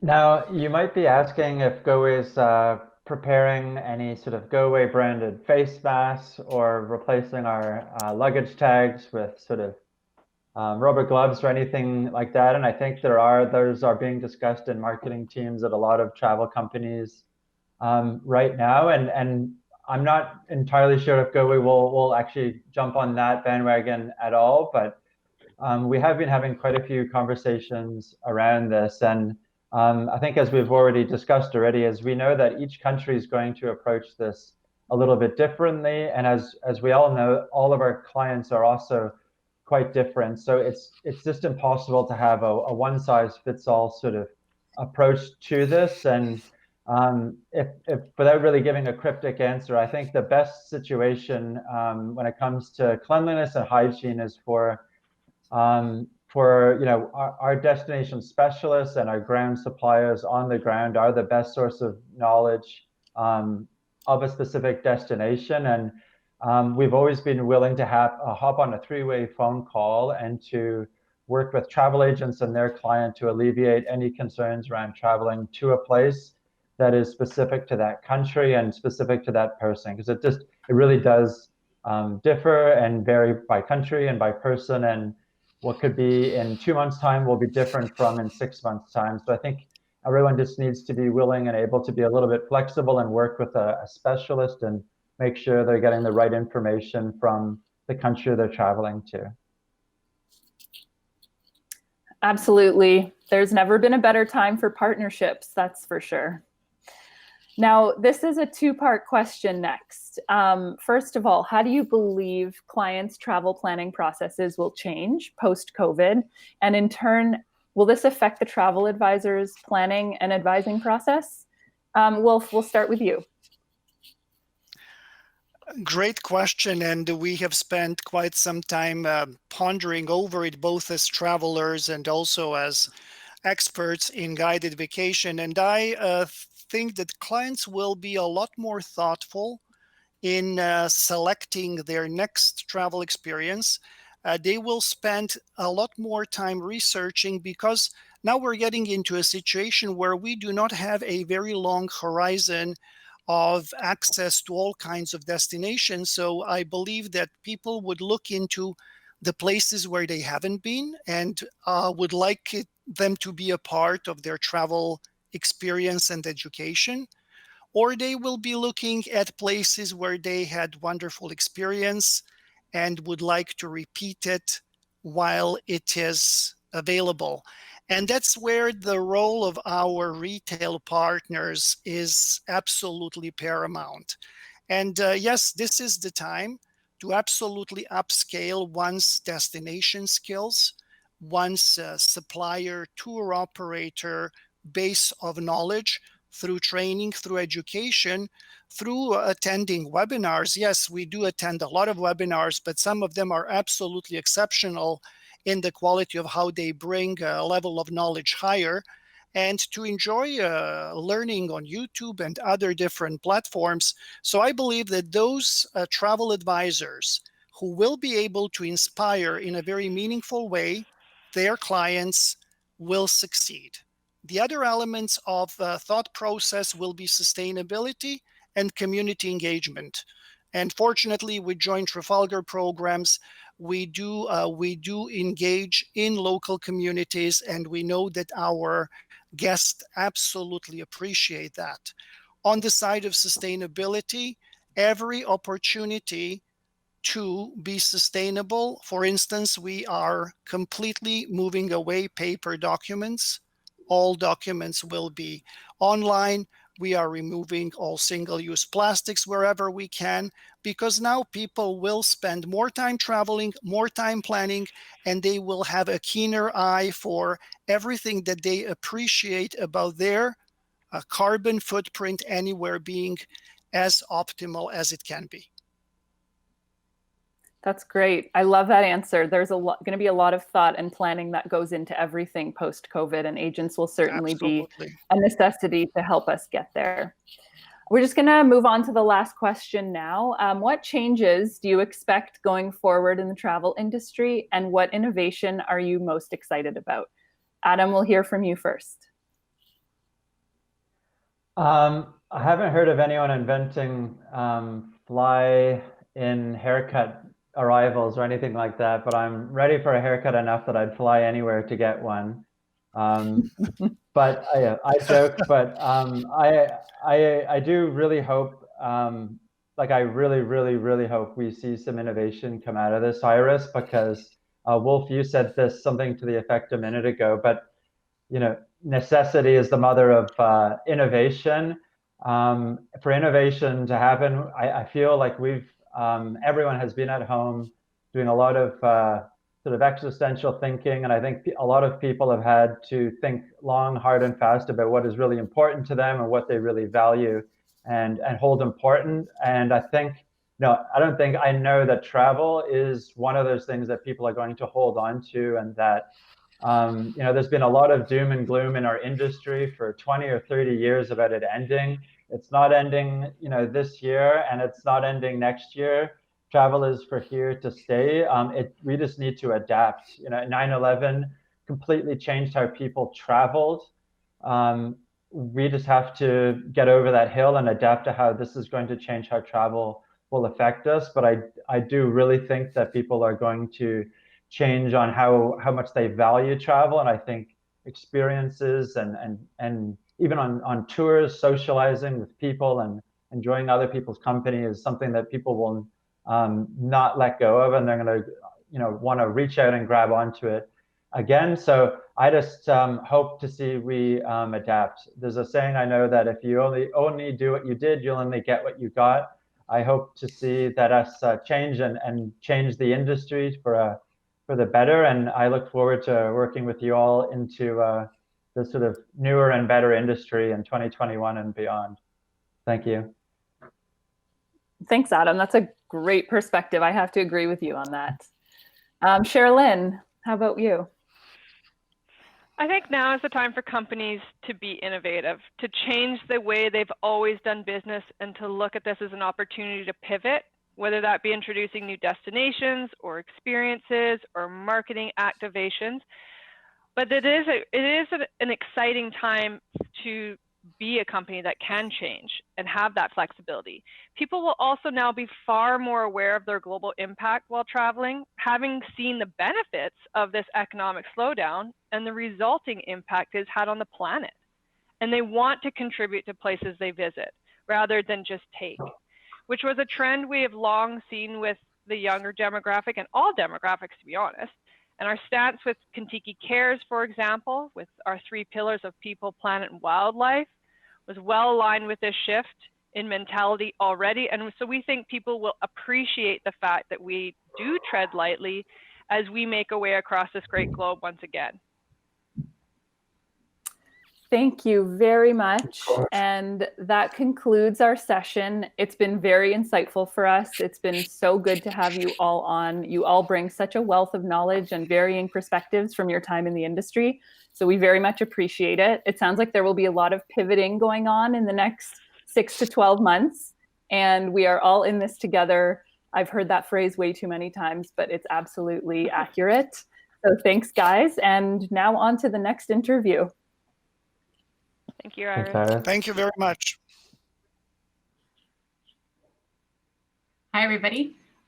Thanks for joining us. We're getting near the end, but we are definitely not at the end because we haven't heard from Bruce Poon-Tip yet, who is our closing keynote speaker. I'm sorry we couldn't connect with Michelle from Uniworld. We were having some tech issues. So I'm sorry about that, but we are going to go on now with our closing keynote speaker, who is Bruce Poon-Tip, who is the founder of G Adventures. Hi, Bruce.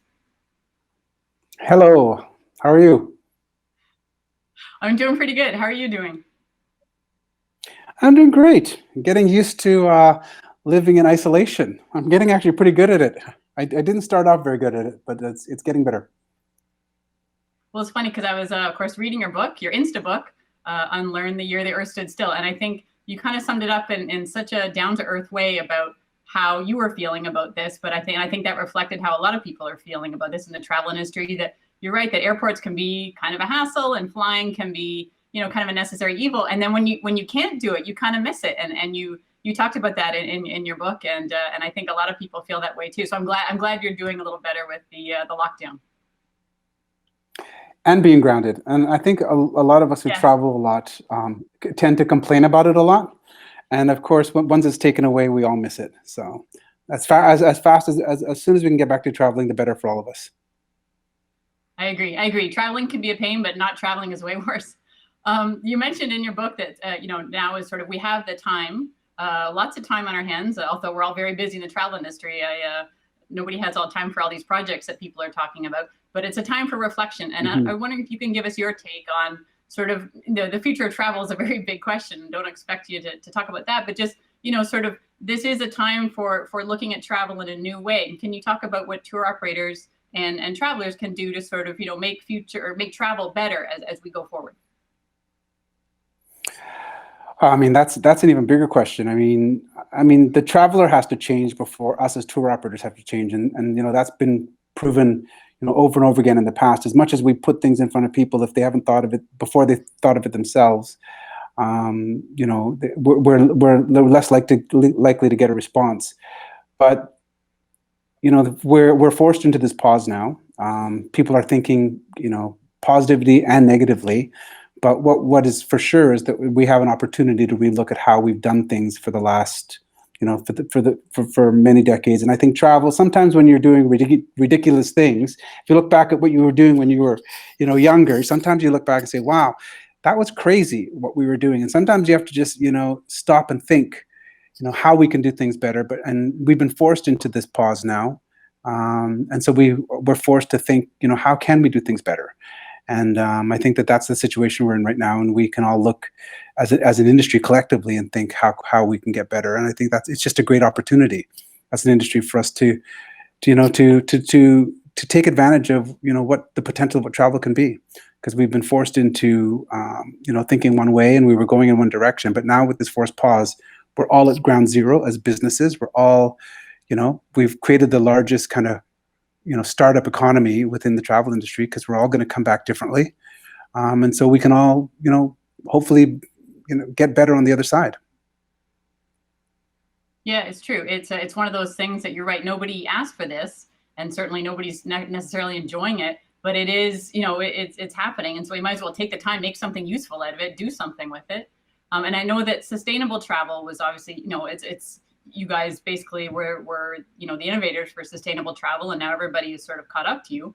And so going forward, it's such a strange, like on one hand we still want sustainable travel, and then on the other hand, suddenly after almost reaching a great peak last year with sustainable travel and people really becoming aware of it, and now we're going to, well, I don't want to use a certain kind of bottle because I might get the virus, so I need to have a single-use plastic bottle, that kind of thing. And so maybe there's concerns that all that good work that was done for sustainable travel will be undone. And I know that G Adventures has the plastics project, and you've worked so hard on this. You know, what's your take on sort of how to balance those two for health and for sustainability? Yeah, I mean that's a really good question. It's tough for all of us to think to come to how we're going to handle that, to decide how we're going to handle that. Because I mean we can almost see already the problems we're going to have with masks and gloves. People traveling with masks and gloves, and how we're going to handle those situations outside of the plastics projects, and people not necessarily wanting to use refillable bottles and having public water sources to fill their bottles. So I mean, throughout history, whenever whenever there's a downturn, whenever there's a disruption, it happened in 2008, where we were seeing people for the first time willing to pay a premium for sustainable product. People, it was 17% of consumers were willing to pay a premium for a more sustainable product. And that sounds like a low number, but 17% from nothing was a huge accomplishment for the sustainability industry.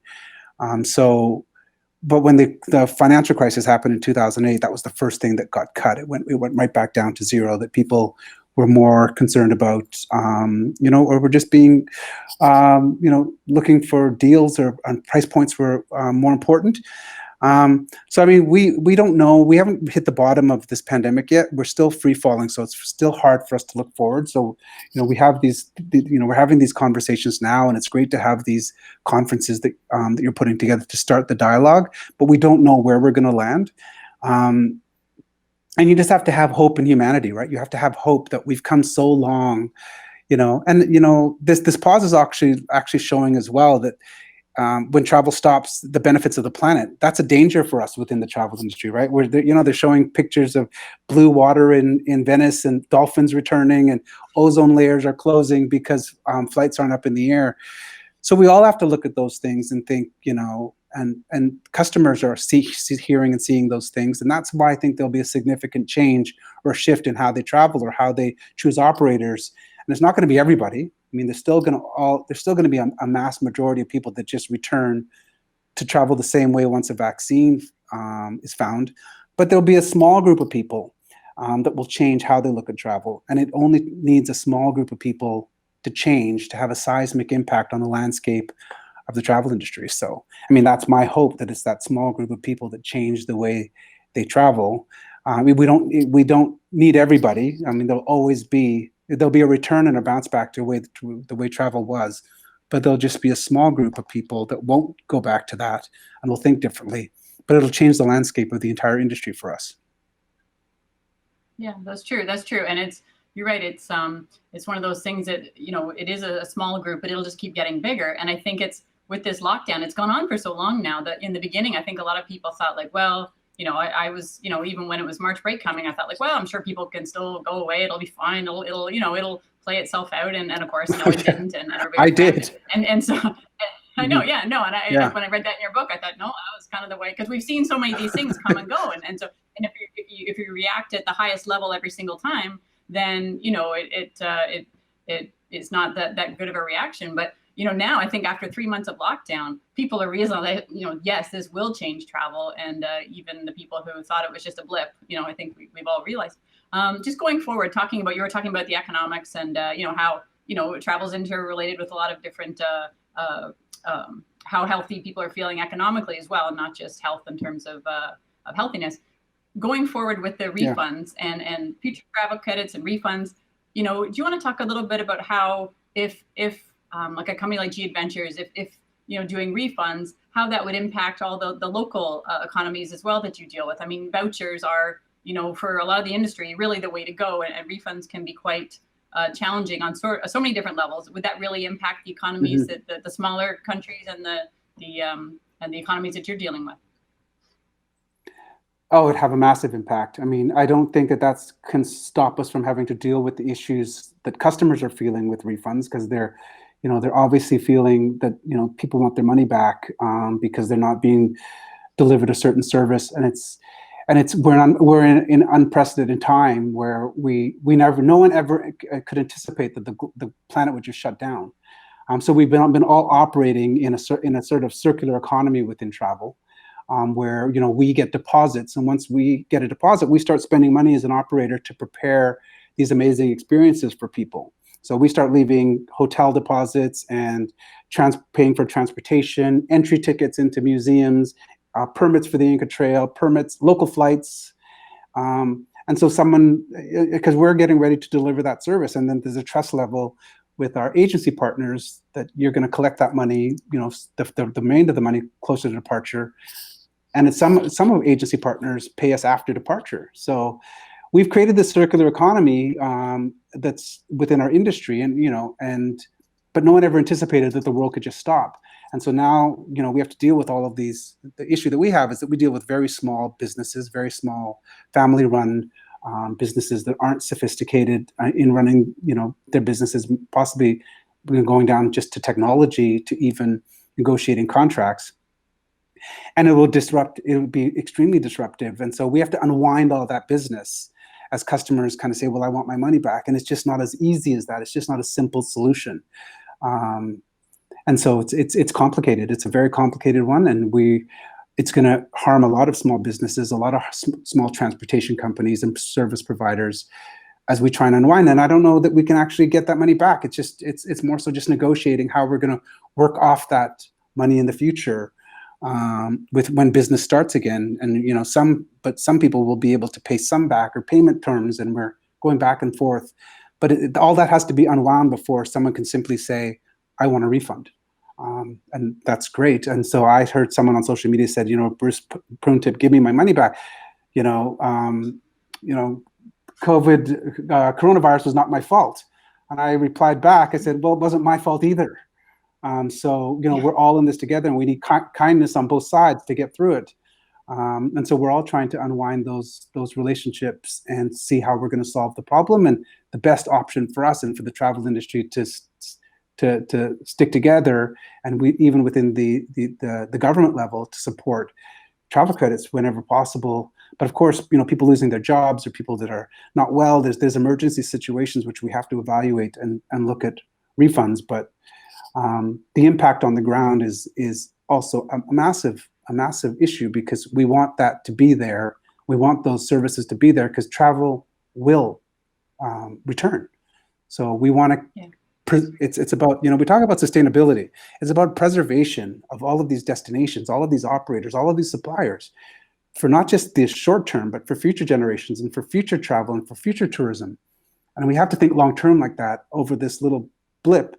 And we need, as I said, we need kindness on both sides. It's just not the operator side. And it's one of those situations where I don't have to be wrong for you to be right. We are both right in this situation, and we both want to help each other.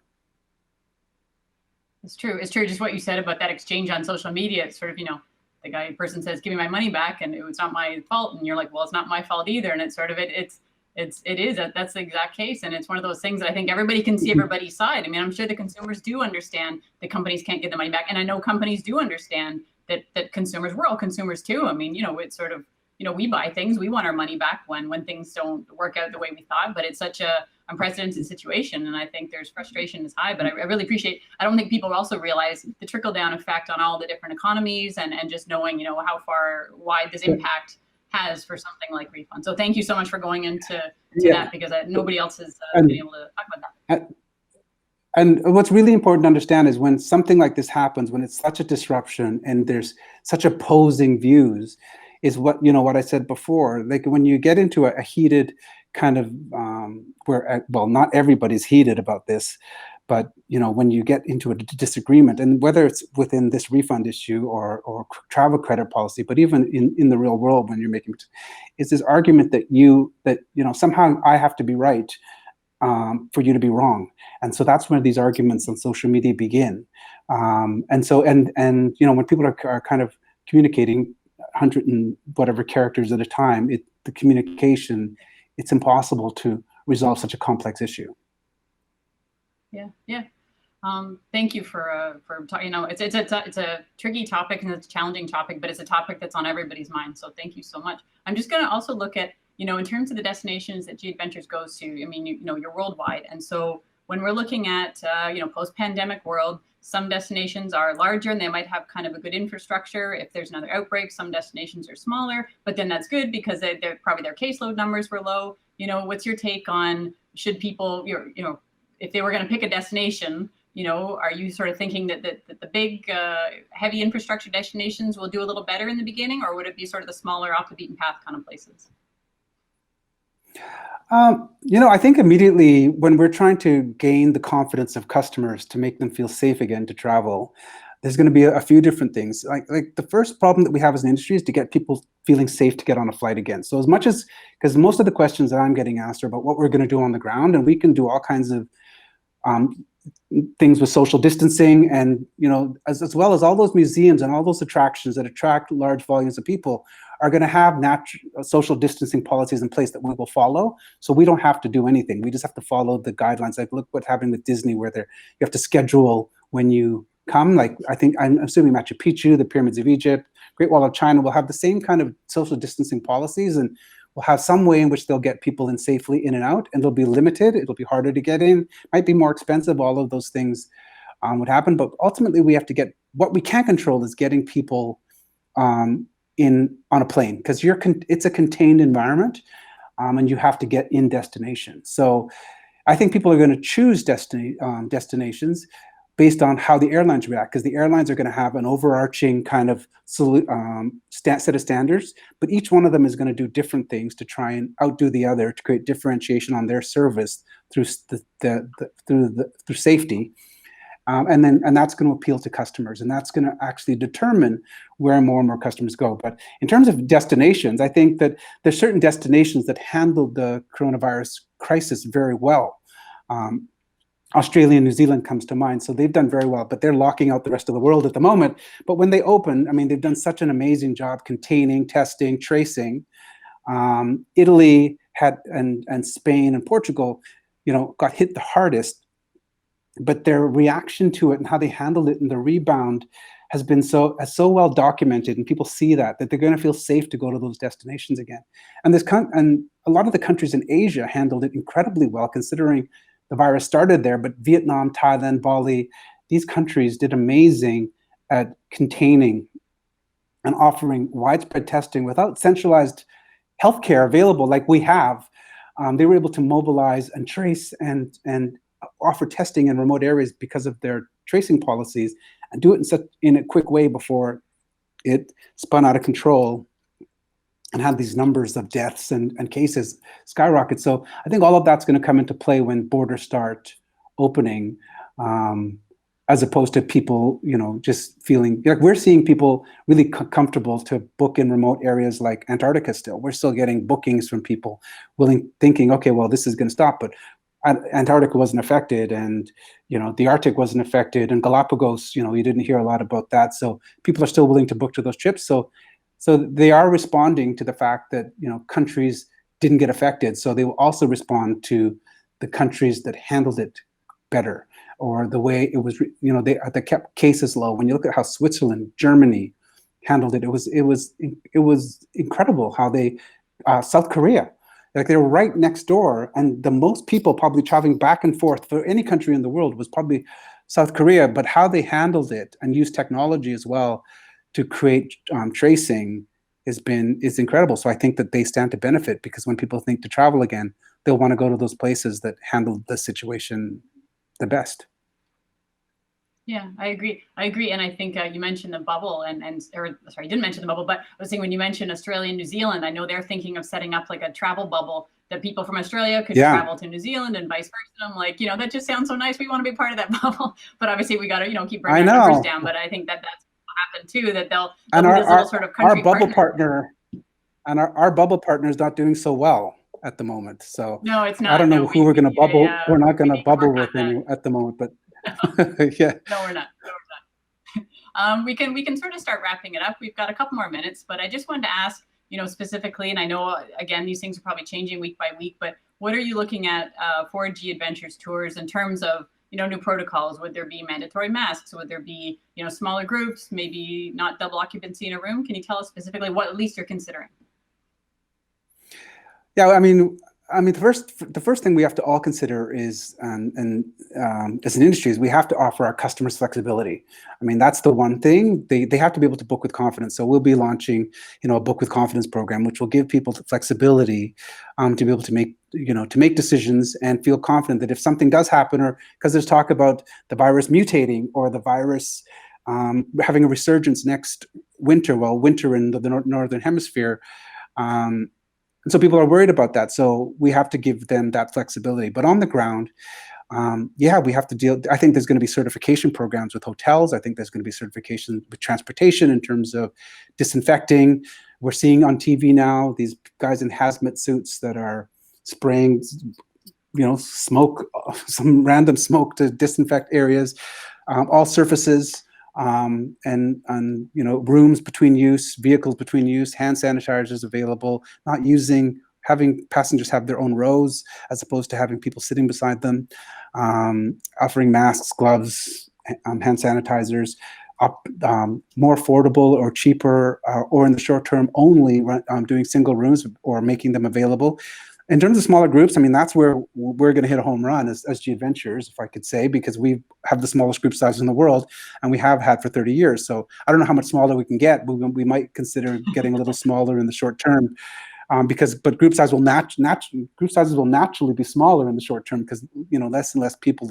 It's going to take a while to ramp up services. So I can say our groups are going to be smaller, but ultimately I think they're going to be small as we kind of ramp up. And there's going to be a short-term and a mid-term solution. And there's a vaccine coming. I mean, there's 112 teams around the world that are researching vaccines at the moment. 12 of them, or 14, are in phase 3 testing, which is the final stage, and many of them have skipped phase 2 testing. And we don't even know what China's done yet because they're not in that sweepstakes, because they're keeping what they're doing silent or private. But they also knew about the virus 3 months before everyone else, so they have a head start. So they could come up with a vaccine tomorrow. We don't know that, but certainly we're anticipating one by the end of the calendar year. And how long will it take to vaccinate the world is anyone's guess. So all of these things are going to change. So we're talking about short-term, mid-term kind of solutions.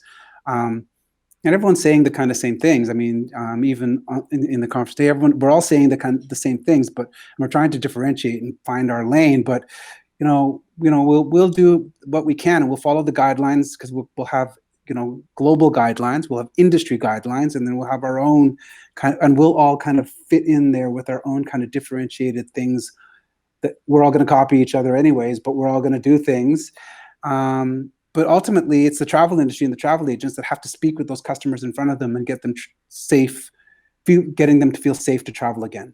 And so we'll do whatever is needed, and we will work with all travel agencies in partnership and work as hard as we can to get your travelers traveling again, because we need them to travel again, and local communities need them to travel again. So we'll do everything as we always have. I mean, G Adventures has been known for 30 years we work hard for your business, and that will continue on the other side of this as well. That is a great way to close this out. And I'm also going to remember the number 112, because if 112 teams are working on a vaccine, then I just come away from this feeling a little better. So thank you so much, Bruce, for sharing your thoughts. I really appreciate all your insights, and I know everybody else did too. Thank you. And we are now going to go to Devin. She's got a little bit more prizing for us to round out the conference.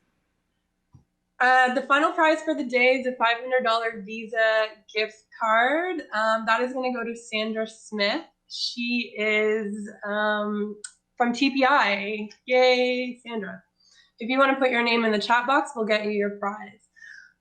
Thank you, everybody, for participating today. I want to sincerely thank everyone, all the speakers. They were fabulous. They were so informative.